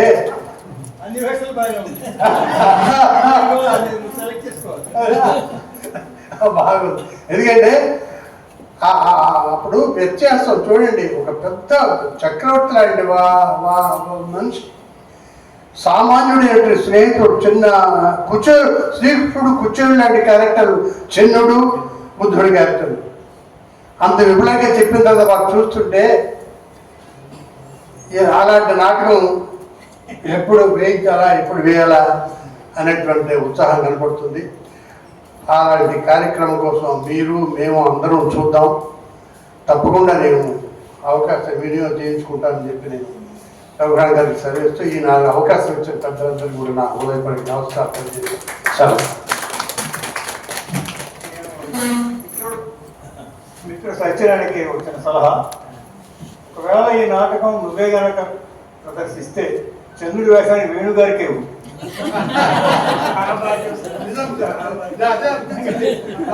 ఆ వేషం ఈయనకేవు, వైజాగ్ నుంచి వచ్చి రాసలు చేస్తాను ఇక. వండర్ఫుల్, మంచి బాగా మాట్లాడారు. తర్వాత ఉస్మానియా విశ్వవిద్యాలయంలో కంట్రోల్ ఆఫ్ ఎగ్జామినేషన్గా పనిచేసిన డాక్టర్ వేణుధర్ గారు.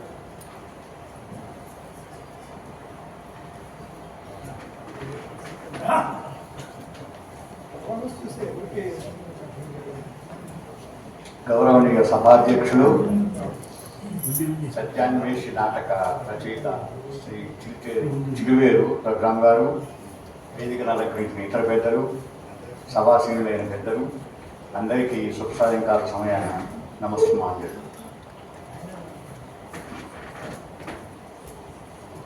రఘురామ్ గారు నాకు 1 సంవత్సరం సీనియర్ మా స్కూల్లో. అంటే 3 సంవత్సరాలు ఆయనతో పరిచయం. 4 సంవత్సరాల కోర్సు, అది స్కూలు 9th to 12th. నాకు 1 సంవత్సరం సీనియర్, 3 సంవత్సరాల పరిచయం. ఆ రోజుల్లోనే అప్పటి నుంచే ఆయన నాటకాల్లో చాలా అభివృద్ధి చూపించేవారు. స్కూల్లో ప్రతి క్లాసులో నాటకాలు వేయిస్తే ఆ నాటకాల్లో ఆయన కనపడేవారు. అలాంటి రఘురామ్ గారు ఎన్నో పుస్తకాలు రచించారు, ఎన్నో నాటకాలు వేశారు. తర్వాత ఆకాశవాణిలో న్యూస్ రీడర్గా, తర్వాత ఆయన్ని చాలా రోజుల తర్వాత గ్యాప్ వచ్చింది, మన దీనిలో దూరదర్శన్లో న్యూస్ రీడర్గా చూశాను. ఆ తర్వాత ఆయన ఇంటర్మీడియట్ బోర్డు జాయింట్ సెక్రటరీగా రిటైర్ అయ్యారు. రిటైర్ అయిన తర్వాత సడన్గా ఒక రోజు కలిశారు. కలిసి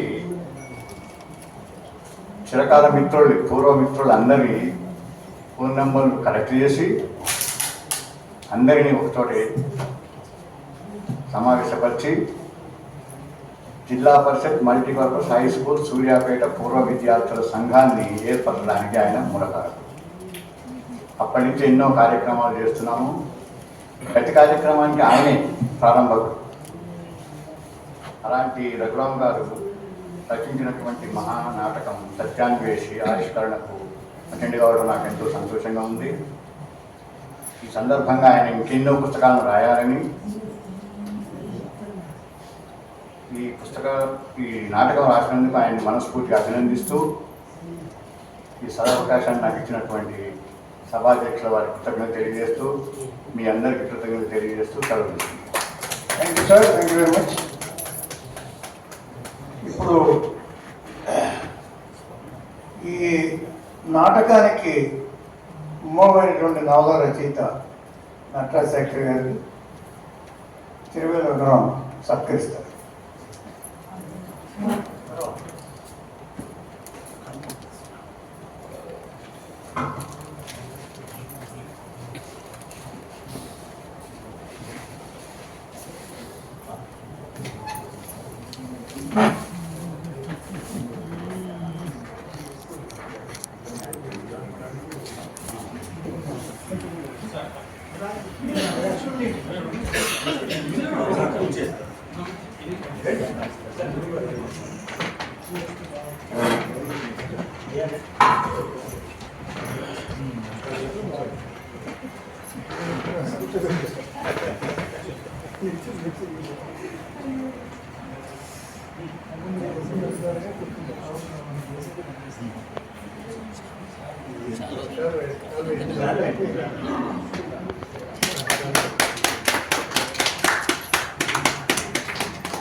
చాలా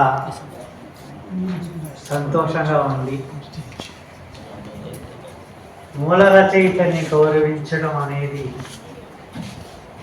నిజంగా సాహిత్య లోకంలో అపురూపమైన విషయం.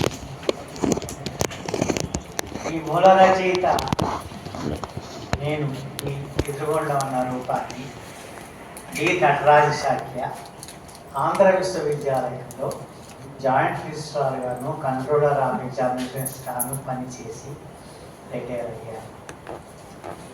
ఆంధ్ర విశ్వవిద్యాలయంలో పనిచేయడం మూలాన అక్కడ ఉన్నటువంటి గొప్ప గొప్ప ప్రొఫెసర్ పొలిటికల్ శాస్త్ర వారి ఆదరణలో నేను రచనలు చేస్తూ ఎన్నో కార్యక్రమాలు అన్ని సంఘాలలో పనిచేస్తూ ఏ సంఘంలో కూడా ఎక్కడ చిత్తశుద్ధి కనిపించక ఆఖరికి నాకు అంబేద్కర్ గారు బుద్ధుడు కనిపించేసరికి వారికి నమస్కారాలు పెడుతూ అన్ని సమస్యలకి పరిష్కారం బుద్ధుడిలో ఉందని తెలిసి నేను ఆ పుస్తకం రాసి 3 సంవత్సరాలు కష్టపడ్డాను.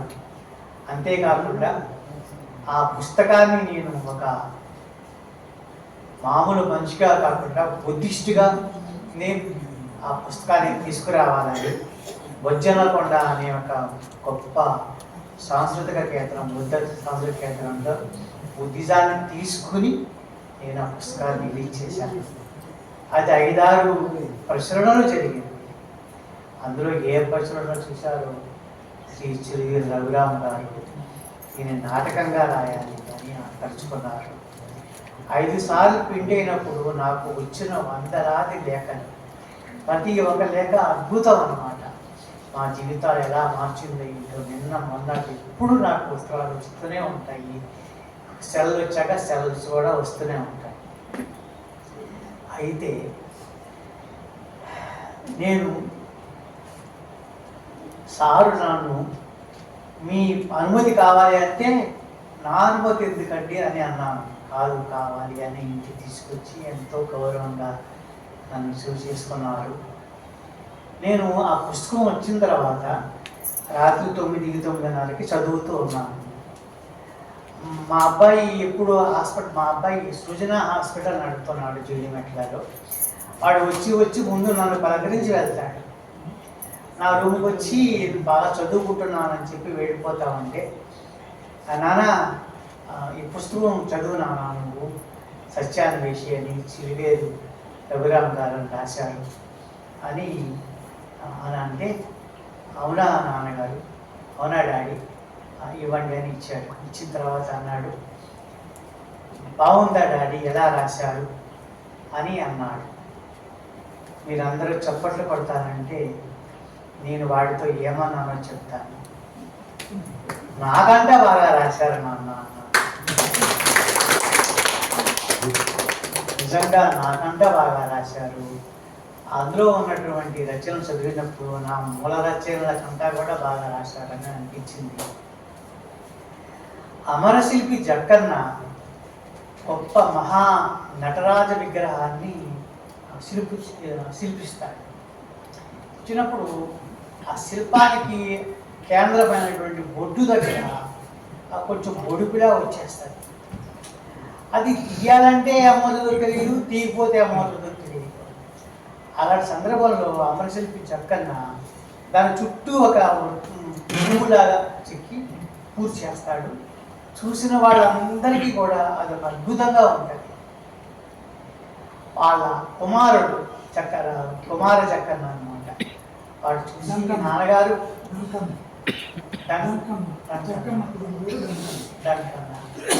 అంటాడు, నాన్నగారు చాలా బాగుంది విగ్రహం, కానీ నాకు ఒక చిన్న లోపం కనిపిస్తున్నదండి అంటాడు.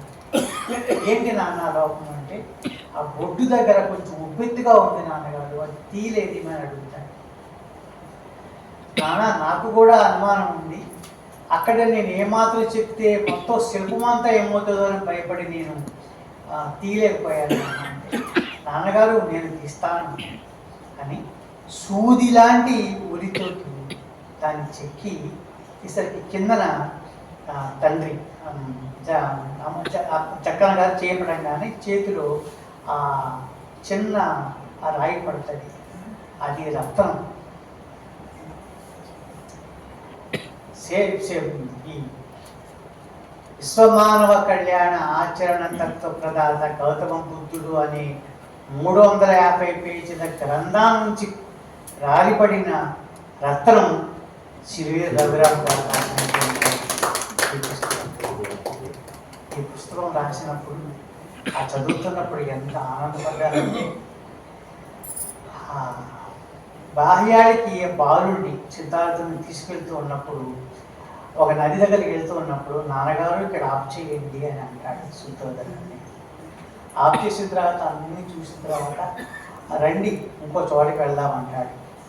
ఆ వెళ్తూ ఉన్నప్పుడు సిద్ధార్థుడు అడుగుతాడు, నాన్నగారు ఇవన్నీ ఆయన రాసిన పుస్తకంలోనివి, నేను పరిచయం చెప్పగల ఎంత ఇన్స్పైర్ అయ్యాను, నేను రాసిన పుస్తకంలో బాగుందని చెప్తున్నాను ఎంతో ఆనందంగా. నాన్నగారు ఆ నది ఒడ్డున కప్పల్ని పాములు తింటున్నాయి, ఆ పాము కడుపులోకి వెళ్ళంగానే ఆ బరువుకి అది పాగలేకపోతూ ఉన్నప్పుడు గెద్ద వచ్చి పట్టుకెళ్ళిపోతుంది. ఆ గెద్ద పట్టుకెళ్ళిపోయేది తింటూ ఉన్న సమయంలో మిగతా గెద్దలని వచ్చేసి దాన్ని వెంటాడుతూ ఉంటే పాములు వదిలేసింది. ఆ వదిలేసిన నదిలో పడంగానే నదిలో మళ్ళా ఒక పెద్ద చేప దాన్ని తినేసింది. ఏమిటని నాన్నగారు ఈ హింస ఏమిటి, ఈ ప్రతి జీవికి హింస ఎలా ఉంటుందంటే ఆయన అంటారు, ఇది ప్రకృతి ధర్మం నాయన అంటాడు శుద్ధోదనుడు.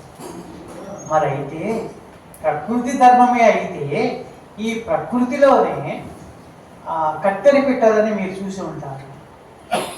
ఆ కత్తెర పిట్టలు అనేవి తన జాతియే కాకుండా ఏ జాతి పక్షులకి ఏ మాత్రం ప్రమాదం వచ్చినా వాటిని వెంటాడి గెద్దల్ని కూడా వెంటాడతాయి. మీరు చూసి ఉంటారు కత్తెర పిట్ట నల్లగా ఉంటుంది, కోయిల్లా కన్నా వెనక చివరికి కత్తెరలా ఉంటుంది. అది వాటిని తరిమేస్తుంది శత్రువుల్ని. అది ఏ పక్షికి ప్రమాదం గ్రహించినా ఈ కత్తెర పిట్ట వచ్చి ఆ యొక్క శత్రువుని వెంటాడతారు. ఇది ఎందుకుని వచ్చింది, ఆ పని ఏ జాతికి ఆ జాతి చూడకుండా ఆ కత్తెర పిట్ట మిగతా పక్షులను కూడా రక్షిస్తూ ఉంది. ఇది కూడా ప్రకృతి ధర్మమేనా నాన్నగారు అంటాడు. అప్పుడు శుద్ధోదరుడు సమాధానం చెప్పలేదు. అట్టాన్ని కత్తెర పిట్టల లాంటి వాడమే నేను చిరువి రఘురామ్. ఎక్కడ దుఃఖం వస్తుందో మేము అదందరినీ చూసాం, చిన్నప్పటి నుంచి చూస్తూనే ఉన్నాం. ఎక్కడైనా దుఃఖాలే. నేను ఈ కంట్రోలర్ ఆఫ్ ఎగ్జామినేషన్స్గా ఆయన కూడా పనిచేశారని చెప్పారు, చాలా ఆనందంగా ఉంది. ఆ పిల్లలు వచ్చేవాళ్ళు కళ్ళంబడ వ్యక్తులతో ఎక్కడెక్కడో పల్లెటూరు నుంచి వచ్చేవాళ్ళు. ఏంటి నాన్న సంగతి అంటే సర్టిఫికేట్ ఇవ్వట్లేదండి. ఎందుకు ఇవ్వట్లేదు? తిప్పుతున్నారు. ఎందుకు తిప్పుతున్నారు తెలియదు. వాళ్ళని పిలిపించి నేనే వెళ్ళి స్వయంగా ఇప్పించేవాడిని. ఎందుకు తిప్పుతున్నారు అంటే ఎలా ఉందో మన సొసైటీ గురించి చెప్తున్నాను. ఆ వచ్చిన పిల్లవాడు ఎవడైనా పేరు చివర చౌదరి, రెడ్డి, శర్మ, శాస్త్రి ఇలాంటి గౌరవమైన పదాలు ఉన్న పిల్లలైతే 1 గంట 2 గంటల్లో పిల్లల్ని ఇచ్చి పంపించేస్తారు. అదే డేవిడ్, లేకపోతే రాజు, జాను, ఇలాంటి రెహమాను, హుస్సేను ఇట్లాంటి పిల్లలు ఎవరిని వస్తే రేపురా మాపురా. ఎక్కడి నుంచో 5 జిల్లాల నుంచి వస్తారు పిల్లలు. ఎక్కడ ఉంటారు? పేద కుటుంబాల నుంచి వచ్చిన వారు. నేను వెంటనే ఏ రోజు సర్టిఫికేట్ వారికి ఇచ్చేయాలి అని ఆర్డర్ జారీ చేసి నేనే స్వయంగా అందరికి ఇచ్చి ఆ కళ్ళబడి నీళ్లు కుడిచాను. ఇంకా నేను ఉద్దేశం కాదు. రిటైర్ అయిన సందర్భంలో నా దగ్గరికి ఒక పిల్లవాడు బిఎస్సి చదువుతున్న కుర్రాడు వచ్చి ఒక రికమెండేషన్తో ఒక పేద విద్యార్థికి, ఎస్సీ విద్యార్థికి సీటు కావాలి అంటే రా నాన్న అని చెప్తే కాగితం పట్టాలంటే కాగితం రాసుకురాడా. రాసి తెచ్చాడు, చూశాడు, చక్కగా రాశాడు. నాన్న చక్కగా రాసేవారా అని చెప్పి ఆ పిల్లవాడికి ఇచ్చిన తర్వాత ఆ పిల్లవాడు ఇంకా పెద్దవాడు అయిన తర్వాత వాడికి వాడి మరదలకి కూడా నేను స్పాన్సర్ చేసి 6 సంవత్సరాల నుంచి వాళ్ళని పెంచి పోషిస్తూ గ్రూప్ 2 ఎగ్జామ్స్ చేస్తే వాళ్ళిద్దరు కూడా ఆ అబ్బాయి ఏమో స్పెషల్ పోలీస్ అయ్యాడు, ఆ అమ్మాయి సివిల్ పోలీస్ అయ్యాడు. ఎంత ఆనందంగా! ఇటువంటిది ఇచ్చింది ఎవరు? బుద్ధ భగవానుడు. బుద్ధ భగవానుడి వల్లనే లోకం యొక్క కష్టాన్ని నేను తెలుసుకున్నాను. ఆ కష్టాన్ని నేను త్యాగంతో, త్యాగం అంటే ఏముంది, హృదయమే త్యాగం, సమభావం, అలాగనే వాళ్ళు ఉండాలి. ఇందులో చంద్రుణ్ణి చూసి ప్రభాకర్ గారు సిద్ధార్థుడితో చెప్పిస్తాడు, చెన్న బాధపడకు, నువ్వు బాధపడితే నేను బాధపడినట్టాను, నేను బాధపడితే నువ్వు బాధపడతావు, మనందరం కూడా పాంచభౌతిక శరీరాలం, ఇంతే, నీకు నాకు తేడా లేదు, అభేదం నాన్న. ఇప్పుడు నేను ఒక సత్యాన్వేషణకి వెళుతున్నాను, నువ్వు కూడా సత్యాన్వేషణకి రా నాతోటి, లేకపోతే నువ్వు ఏ రోజున వస్తానో ఆ రోజున నువ్వు నా సత్యాన్ని తెలుసుకుని నువ్వు కూడా అవతరిత్తు దాన్ని అంటాడు. అంటే సహానుభూతి, ప్రేమ. ఎదుటి బంధువులు చూడగానే కేజీ వేణుగారు అన్నారు, ఎవరిని చూసినా బుద్ధుడే కనిపిస్తారు చిలివేరు రఘురామ్ గారి అని అన్నారు కదా. మనందరం బుద్ధులమే. ఎప్పుడైతే మనం పక్క వాళ్ళని ప్రేమగా పిలుస్తామో, ఆదరిస్తాము, చాలా హ్యాపీగా ఫీల్ అవుతాము, మనందరం బుద్ధులమే. నేను ఈ రోజున ఆ పిల్లలిద్దరూ ట్రైనింగ్ వెళ్ళిపోతున్నారు. నేను సివిలియన్ పోలీసును వెళ్ళిపోతున్నాను. అయ్యా సార్, మీరు లేకపోతే ఎలాగండి, నేను ఎప్పుడు మీతోనే ఉంటాను నాన్న, నేను ఎప్పుడు మీతో ఉంటాను, కంగపడకండి, నేను ఎక్కడే ఉంటే హైదరాబాద్లో ఉంటే ఫోన్ ఉన్నాయి కదా, సెలవు ఉన్నాయి అంటే, సార్ ఎప్పుడు మిమ్మల్ని అడగలేదు, ఒక్క హగ్గిస్తారా సార్ అన్నాడు. రానా అని చెప్పి నేను హగ్గు వచ్చినప్పుడు వాడు నా భుజం మీద తలకాయ పెట్టి ఉండిపోయాడు. అప్పుడు నాకు చెల్లుడే జ్ఞాపకం వచ్చాడు. ఆయన మన సిద్ధార్థుడు సరసంగా పరిత్యాగం చేస్తాడు అని చెప్పినప్పుడు ఆ తండ్రి కొంగి ఏడుస్తూ ఉంటే సిద్ధార్థుడు చెప్తాడు, చాలా విషయాలు చెప్తాడు. అప్పుడు ఒక మునీశ్వరుడు కూడా వచ్చి చెప్తా ఉంటే, నాకు ఈ రాజరికాలు ఏమీ వద్దు, ఈ రాజ్యము వద్దు, నా కొడుకు నా దగ్గరుంటే చాలు అని ఏడుస్తాడు. ఆ సంఘటన తలచినప్పుడు మా పాప సృజనవాహిని నైటింగేల్, చక్కటి తల్లి, 4.5 years ఏజ్లో తేలి కుట్టి చనిపోయింది. ఒకసారి విజయనగరం సభలో నేను పుస్తకాలు రాసి చాలా బాగా మంచి గుర్తుల గురించి, ర్యాగింగ్ గురించి, ఆత్మహత్యల గురించి, స్త్రీల గురించి చాలా పుస్తకాలు 34 పుస్తకాలు రాశాను. ఎందుకనో ఆయన నన్ను పొగుడుతూ, మీ అమ్మాయి చనిపోయింది కాబట్టి ఆ బాధ భరించలేక మీరు ఇన్ని పుస్తకాలు రాశారు అని అన్నాడు. బహుశా ఆయన నన్ను మెచ్చుకోవడానికి అని ఉంటాడు. అప్పుడు నేను ఆ సభాముఖంగా, నాకు ఈ పుస్తకాలు ఏమీ వద్దు, ఈ చరిత్ర, ఈ కీర్తి నాకు ఏమీ వద్దు, మా పాప నాకు కావాలి, మా పాపని మీరు ఏమన్నా తెచ్చి ఇవ్వగలరా? ఆ మాట ఆయన శుద్ధోదనుడు చెప్తున్నప్పుడు నాకు మా పాప జ్ఞాపకం వచ్చింది. అంటే బుద్ధుడి కథలో మనల్ని స్పందింపచేసేటటువంటి ప్రతి సంఘటన ఉంటుంది. ఆయన భార్య దగ్గరికి వెళ్ళి భార్యతోటి మొదటి రోజు అన్నమాట, నా కష్టాల్లోనూ సుఖాల్లోనూ నా త్యాగాల్లో కూడా నువ్వు పాల్పంచుకుంటావా యశోదరా అంటాడు.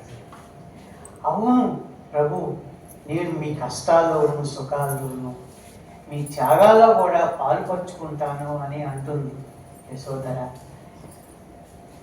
ఒకటి ఆలోచించండి, క్రైస్తవ వివాహంలో ఒకటి ఉంటుంది, కష్టంలో కానీ సుఖంలో కానీ అనారోగ్యంలో కానీ రోగంలో కానీ ఐశ్వర్యంలో కానీ పేదరికంలో కానీ ఎప్పటికీ నిన్ను విడిచిపెట్టనని ప్రభు ద్వారా నేను ప్రమాణం చేయుచున్నానని ఒక ఇది ఉంటుంది. అటువంటిదే నాటి చరామి అని హిందువుల్లో ఉంటుంది. అటువంటిది అంటే ఏంటన్నమాట, భార్యాభర్తల బంధం అంత గట్టిది. ఇక్కడ స్పెషల్గా ఆయన రాసింది ఏంటంటే త్యాగంలో కూడా పాలు పంచుకుంటాము. ఏ భార్య అయినా త్యాగంలో పాలు పంచుకుంటుందా అంటే ఉండొచ్చు. మన కమలాదేవి గారు లాంటి వారు ఆ ఒక్కసారి నిలబడాలని కోరుతున్నాను. చిరువేరావు గారు భార్య, అలాగే నా మిసెస్ పేరు కూడా సుజాత. నేను బుద్ధుడినైతే ఆమె అన్నం పెట్టినటువంటి తల్లిగా నేను భావిస్తాను. ఇలాగా ప్రతి సంఘటనలో కూడా శ్రీ రఘురామ్ గారు మన హృదయాలలోకి వెళ్ళి మనల్ని బుద్ధుల్ని చేశారు. యాక్చువల్గా ఈ పుస్తకం మొదట చూడండి, ప్రపంచ శాంతిని, ప్రకృతి పరిరక్షణని, విశ్వమానవ కళ్యాణాన్ని కోరుకునే వారందరికీ గౌతమ బుద్ధుని జీవితం, బోధనలు సామాజిక బాధ్యతల వైపు ప్రభావితం చేస్తాయి. ఇప్పుడు ఈ పుస్తకం పేరు సత్యాన్వేషి అనగా చిన్న టైటిల్ ఏం పెట్టారంటే సిద్ధార్థుని మహావినిష్క్రమణ. మహావినిష్క్రమణ అంటే జీవితం అంతా కూడా అనుభవించి సత్యం మూసగిలినది. ఆ సత్యమంతా కూడా ఆయన ఈ నిష్క్రమణలోని చెప్పేశారు ఆయన.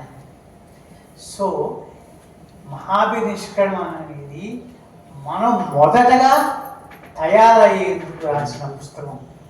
ఈ పుస్తకము, ఈ గ్రంథాన్ని చదివిన తర్వాత, మహావినిష్క్రమణ అయిన తర్వాత మళ్ళీ మన జీవితం మొదలు పెడతాం.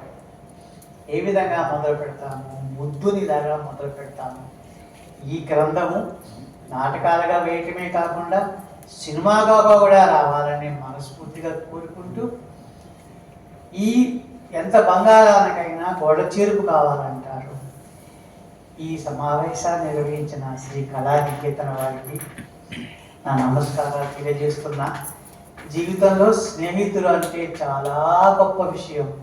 మంచి స్నేహితులు ఉండాలి. బుద్ధుడు ఒక చోట అంటాడు, మంచి స్నేహితుడు మహిళన వరము, మంచి స్నేహితుడు మహిళన వరము, అతడు లేకున్నా ఒంటరితనమే నయము, కూడదెన్నటికి మూర్ఖుల సహవాసము, కూడదెన్నటికి మూర్ఖుల సహవాసము, కూడదెన్నటికి మూర్ఖుల సహవాసము. ఇక్కడున్న వారందరికీ కూడా మీరందరూ నా స్నేహితులుగా భావిస్తూ ఎంత మంచి అవకాశాన్ని నాకు ఇచ్చిన చిరువీరు రఘురామ్ గారికి నాకు కృతజ్ఞతలు తెలియజేస్తూ, పెద్దవారికి చాలామంది ఉన్నారు, నాకు కూడా ఏదైనా వేషం ఇవ్వాలని కోరుకుంటూ, అంతిమంగా ఆయన మహావినిష్క్రమణం వరకు రాశారు కదా, నేను రచయితనే కాబట్టి ఆ మహాపరినిర్వాణం అనే పేరుతోటి నేను కూడా ఒక నాటకం రాస్తానని మీరు అందరికీ నమస్కారాలు తెలియజేస్తాను. Thank you so much. Thank you so much. Thank you so much.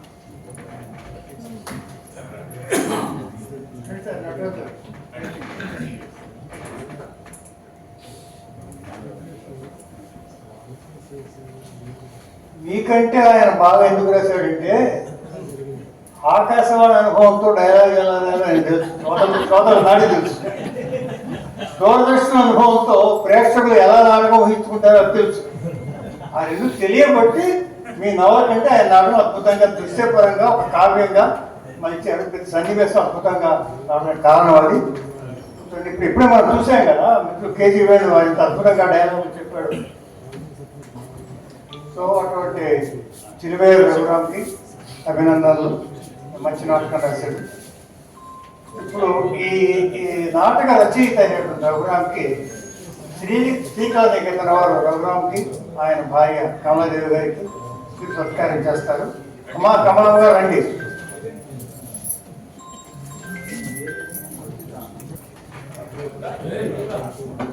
Kamaladevi గారిని వేదిక మీద రావాల్సిందిగా కోరుతున్నాను.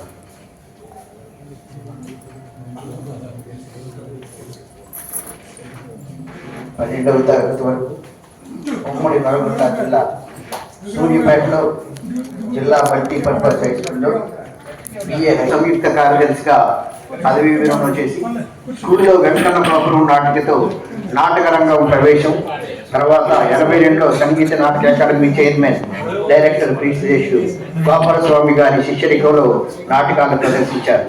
రేపర్టరీ థియేటర్ ద్వారా విశాఖపట్నం, రాజమండ్రి, హైదరాబాద్లో ప్రదర్శనించారు. ఆకాశవాణి హైదరాబాద్ కేంద్రంలో వాఖ్యాతగా, అటు తర్వాత న్యూస్ రీడర్గా, దూరదర్శన్లో న్యూస్ ప్రెజెంటర్గా కొన్నాళ్ళు చేశారు. దాదాపు 20 నాటికలు, 3 నాటకాలు రాశారు. తెలంగాణ మలిదశ పోరాట నేపథ్యంలో రాసిన యజ్ఞం నాటకం సత్కళా భారతి ఉత్తమ రచనా అవార్డును తెలంగాణ సాహిత్య పరిషత్ వారు నిర్వహించిన నాటక రచన శిబిరంలో తత్కాల ఉత్తమ బహుమతి గెలుచుకుంది. ఆకాశవాణి ముచ్చట్లు కార్యక్రమాన్ని స్క్రిప్ట్లు ఇంకా రేడియో నాటకాలు అందించారు. విశ్వశాంతి కల్చరల్ అసోసియేషన్ హైదరాబాద్ వారు నిర్వహించిన 2025 అఖిల నాటక రచన పోటీల్లో డిజిటల్ అరెస్ట్ కన్సలేషన్ బహుమతి పొందింది. 72లో నల్గొండ జిల్లా ఉత్తమ యువ అవార్డును, 73లో అక్కినేని సినిమాలపై వ్యాస రచనకు ఉత్తమ రాష్ట్ర ఉత్తమ అవార్డును, 2013లో శ్రీ లలిత కళా అకాడమీ వారి ప్రజ్ఞ అవార్డును, 15లో అఖిల భారతీయ సంస్కృతి సమాఖ్య వైజాగ్ వారి ప్రతిభారత్న అవార్డును, 2020లో 22 సంవత్సరంలో సర్వవరం ప్రతాపరెడ్డి తెలుగు విశ్వవిద్యాలయం వారి కీర్తి పురస్కారం, ఉత్తమ నాటక రచయిత అవార్డును పొంది ఉన్నారు. ప్రస్తుతానికి కొత్త నాటకాలు రాసే వ్యాపకంలో ఉన్నారు. వారికి శ్రీకళానికేతన్ హైదరాబాద్ వారు కృతజ్ఞతలు తెలియజేస్తున్నారు.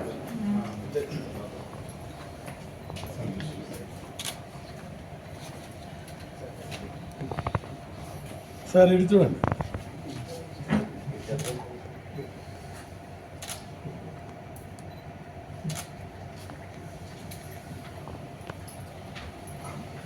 ఇప్పుడు రఘురామ్ గారి స్పందన.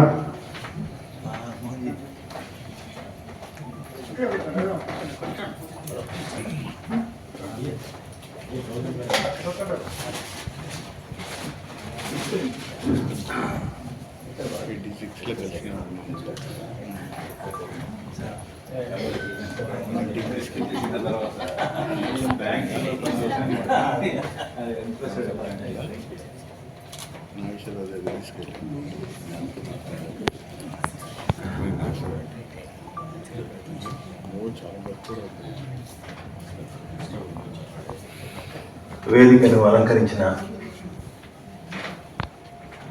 దిగ్గజ ప్రముఖులకు, సభలో ఉన్న విలేకరులు, నా కుటుంబ సభ్యులు, నా సంతానం, నా భార్య, అందరికీ ఈ సభను 2 గంటల పాటు తదేకంగా విని నేను ఏమి రాశాను అనే విషయాన్ని మీకు బోధపడేటట్టు చేసినటువంటి పెద్దలందరికీ కూడా మొట్టమొదటి కృతజ్ఞతలు.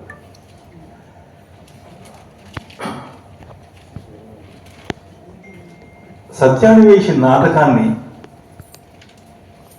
పూర్తిగా యథాతథంగా నటనతో చూపించినటువంటి వేణుగారికి మొట్టమొదటి ధన్యవాదాలు.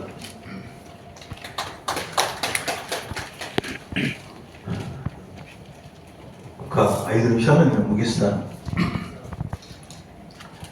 సత్యాన్వేషి ఎలా, ఎందుకు, ఏమిటి, ఈ 3 ప్రశ్నలు మీకు చెప్పాలి.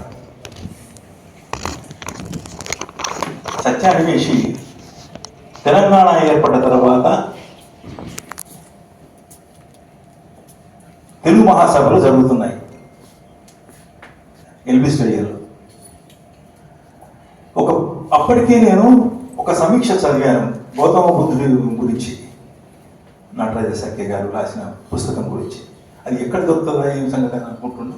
వాళ్ళని ఎంక్వైరీ చేస్తే పలానా చోట ప్రగతి పబ్లికేషన్స్ వాళ్ళది ఉందండి, దాంట్లో మీకు దొరుకుతుందన్న. అక్కడికి పోయి మొత్తానికి బుక్ తీసుకున్నా. ఇంటికి వచ్చిన తర్వాత చదవటం ప్రారంభించిన. మొదటి 3 పేజీలు 4 పేజీలు చదివిన తర్వాత అప్పటిదాకా ఓన్లీ నా కళ్ళు నా పెదవులు ఇవి మాత్రమే పనిచేస్తున్నాయి. 5వ పేజీ నుంచి నా హృదయం పనిచేయడం మొదలుపెట్టింది. బుద్ధభావం లోపలికి తీసుకుపోతున్నాడు. నాకు తెలియకుండానే 10వ పేజీకి వచ్చే వరకు, శుద్ధోదరుడి దగ్గరికి వచ్చే వరకు ఇంకా నాకు మతిపోయింది. ఇంత గొప్ప క్యారెక్టర్ని ఎలా రాయగలిగారు మీరు? ఇది ఎలా? దీనికి ఏం చేయాలి? నేను నాటకంగా దీన్ని రూపొందిస్తే బాగుంటుంది అనే ఉద్దేశంతో మా చిన్నమ్మాయి అమెరికా ప్రయాణానికి సిద్ధం రండి అన్నది. అప్పుడు నేను ఈ బుక్ కూడా తీసుకుపోయినా.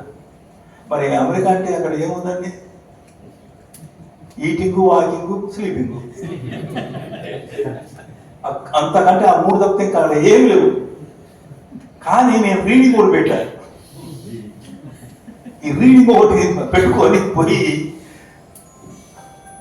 చదివి కంప్లీట్ చేసుకున్న తర్వాత ఒక ప్రణాళికకు వచ్చా. దీంట్లో నేను మొత్తం రాయడాక నేను అనుభవం కాదు. ఎందుకనంటే అది నటరాజు లాంటి బుద్ధ బదగాములు మాత్రమే ఆ నడక నడిపిస్తారు, ఆ నాటకాన్ని, ఆ నవలని. నేను నాటకీకరణ ఉద్దేశంతో రాస్తున్నాను కాబట్టి నాకు ఆ పరిమితి నాకు ఉంటుంది. అందుచేత గౌతమ బుద్ధుడుగా మారడానికి అనుమానాదిలోకి వెళ్ళి మునిగి తేలడం ఒక డ్రామా, ఒక ఎండ్ చేయాలి.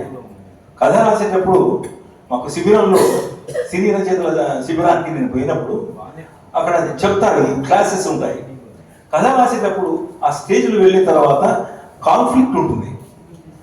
అది దాటితే ఆ కాన్ఫ్లిక్ట్ కనుక మనం సమస్యను పరిష్కరించగలిగితే క్లైమాక్స్లోకి పోతాం. ఇదంతా ఒక ఫార్మేట్. నాటక రచన, సినిమా రచన అని ఇవన్నీ కూడా ఒక ఫార్మేట్. ఈ ఫార్మేట్ నేను తీసుకున్నాను. అందుకోసమే ఇట్లా వీళ్ళందరూ చెప్తుంటే ఆ కాన్ఫ్లిక్ట్ అనేది సరిగ్గా పండింది కదా అని నా మనసులో అనుకున్నాను. ఆ కాన్ఫ్లిక్ట్ అన్నమాట. యశోదరతో మాట్లాడటం ఒక కాన్ఫ్లిక్ట్, శుద్ధోదరుడితో మాట్లాడటం ఒక కాన్ఫ్లిక్ట్, క్లైమాక్స్ చంద్రుడితో ఉంటుంది. ఇట్లా దీన్ని విభాగాలు చేసుకుంటూ ప్రతి క్యారెక్టర్ని కూడా తీసుకున్నట్టు జరిగింది.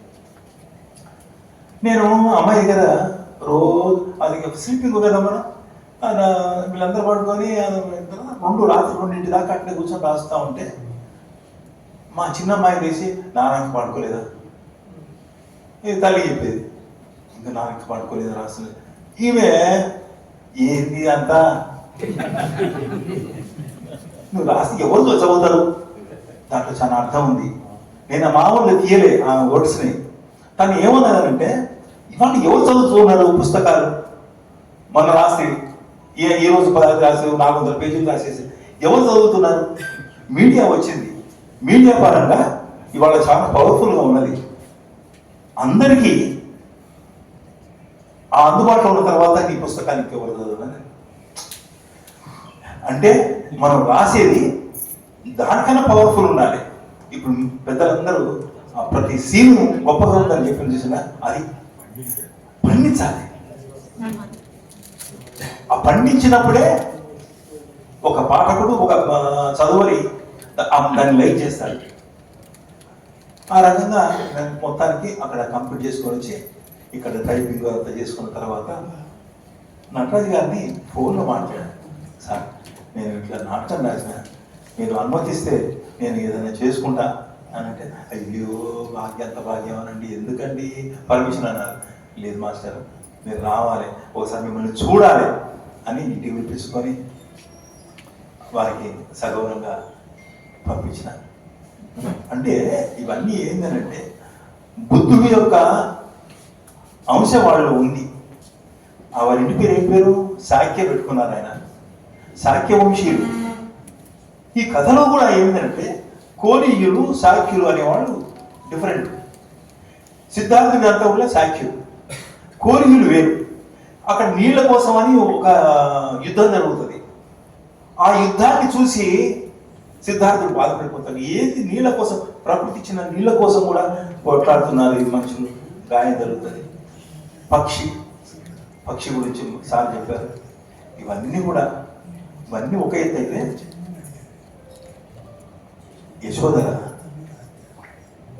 యశోధరతో తండ్రి నాకు ముఖ్యంగా నచ్చింది ఏమిటంటే శుద్ధోదనుడి పాత్ర.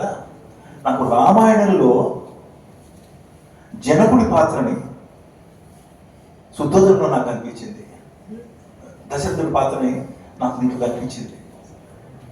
అక్కడ రాముణ్ణి వదలలేక దశరథుడు పడుతున్న బాధ ఈ శుద్ధోదనుడు కనిపించింది. రాముడిలో ఉన్న తేజస్సు నాకు బుద్ధుడు కనిపించింది. ప్రతి పాత్ర కూడా, అక్కడ ఆంజనేయుడు అయితే ఇక్కడ చెన్నుడు, ఇట్లా కంపారిజన్ చేసుకుంటూ పోతే బలమైనటువంటి పాత్రలు నాకు కనిపించాయి. అందుకోసం దాన్ని కొంచెం ఖండించాలనే ఉద్దేశంతో నేను అది కంప్లీట్ చేసుకున్నాను. ఈ రకంగా 3 ఏళ్ల పాటు 4 ఏళ్ల పాటు రాసి ఎత్తే అది ఒక ఫిల్టర్ రిలేషన్లో ఈ సత్యాన్ని వేసి మిగిలింది. వారికి చెప్పాను, సార్ బుక్ ప్రింట్ అవుతుంది, శుభం అండి అని చెప్పారు. ఏదైనా ఇటువంటి ఇంకా మంచి మంచి నాటకాలు రాయడానికి మీరు ఇచ్చినటువంటి ఇవాళ ఈ చప్పట్లే అవన్నీ కూడా నాకు ఆశీర్వచనాలుగా భావిస్తూ నేను ఈరోజు వాళ్ళ పెద్దలందరికీ కూడా నమస్కరించుకుంటూ నా కుటుంబ సభ్యులందరికీ కూడా ధన్యవాదాలు. ముఖ్యంగా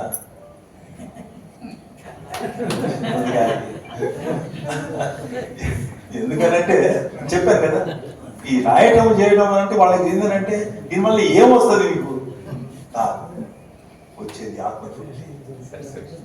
మనం ఏదైనా పని చేయాలన్నప్పుడు మనిషికి ఒక ఆవేశం రావాలి, భావావేశం కావాలి. పట్టుదలలో నుంచి భావావేశం వస్తుంది.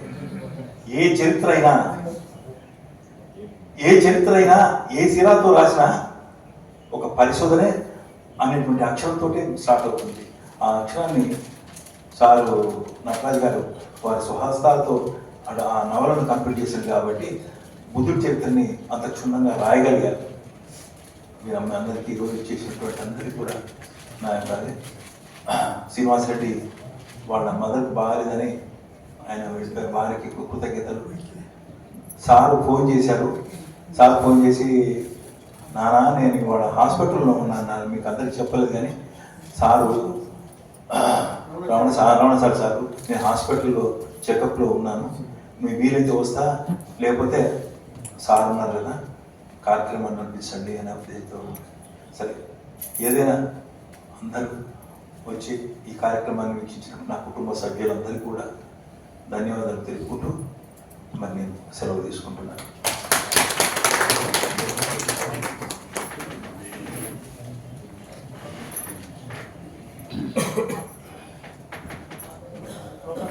ఒక్క విషయం చెప్పాను సార్, సభకు చెప్పాలి.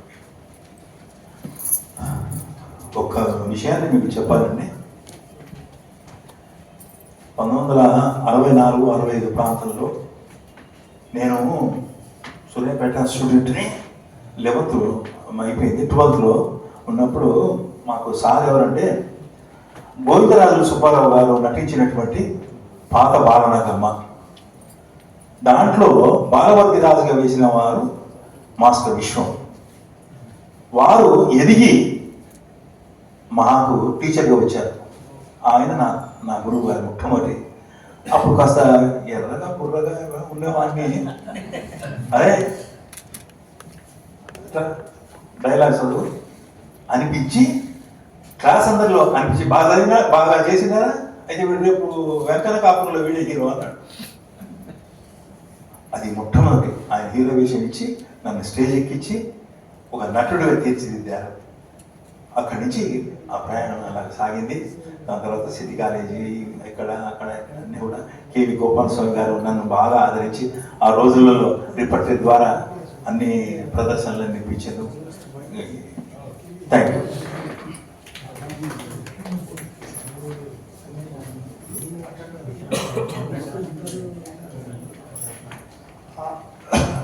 గౌతమ్ ప్రసాద్. మిత్రుడు గౌతమరాజు క్లుప్తంగా ప్రసంగిస్తారు.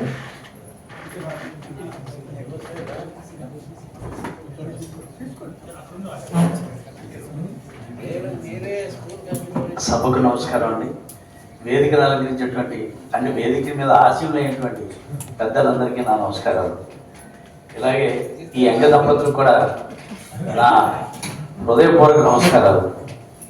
ఈ ప్రపంచంలో అందరికీ తెలుసు, ఒక నటుడు కానీ ఒక రచయిత కానీ అవ్వాలి అంటే చిన్నప్పుడు తల్లిదండ్రి, పెళ్ళైన తర్వాత భార్య సహకారం లేనిదే కనీసం వచ్చిన గెస్ట్కి కాఫీ కూడా ఇవ్వలేదు. అటువంటి సహకారాలు వాళ్ళేంటి ఏమొస్తుంది మనకి ఏంటి అని అనుకుంటారు, కానీ లోపల మాత్రం ఉండదు. మా ఆయన బాగా రాస్తాడు ఇదని. ఆవిడ ప్రోత్సాహం లేకపోతే ఆయన నటుడు కాలేడు, ఇంత రచయిత కాలేడు. అంటే నేను 2 ముక్కలు చెప్తాను సార్. నేను లేట్గా వచ్చాను, ఎందుకంటే వేరే కార్యక్రమంకి వెళ్ళి వచ్చాను. మా గురువుగారు, నేను ఇంటర్మీడియట్ బోర్డులో వర్క్ చేశానండి. అప్పటి నుంచి ఆయన నాటకాలు వేస్తూ ఏదో రాసేవారు కానీ నాకు తెలియదు.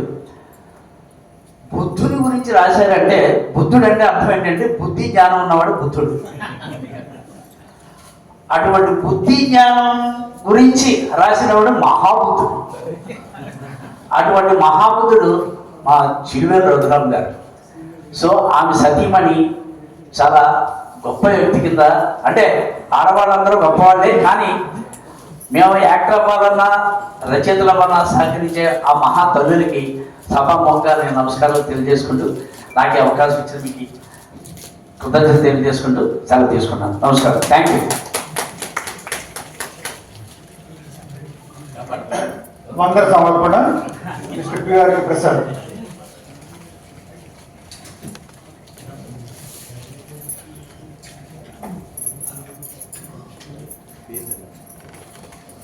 తెలంగాణ రాష్ట్ర భాషా సాంస్కృతిక శాఖ సహకారంతో శ్రీకళానికేతన్ హైదరాబాద్ సివిల్ రఘురామ్ గారు రచించిన సత్యాన్వేషి నాటకానికి గ్రంథావిష్కరణకు వచ్చేసిన మీ అందరికీ, ఇప్పుడు దాకా ఆసాంతం తిలకించిన మీ అందరికీ అభినందనలు, ధన్యవాదాలు తెలుపుతున్నాను. అలాగే సభకి ఈ ప్రారంభం నుంచి ముందుగా ఉన్న సభ అధ్యక్షులందరికీ కూడా ధన్యవాదాలు, అభినందనలు తెలుపుతున్నాను. ముఖ్యంగా మా రవీంద్ర భారతి స్టేజ్ ఆర్గనైజ్ చేస్తున్నందుకు, వాళ్ళు ఇచ్చినందుకు వాళ్ళకి, ఆ తర్వాత పాత్రికేయ మిత్రులకి అందరికీ కూడా ఈ ధన్యవాదాలు, అభినందనలు తెలియజేస్తాను. నమస్కారం. Thank you. ఇంతటితో సభ ముగిసింది.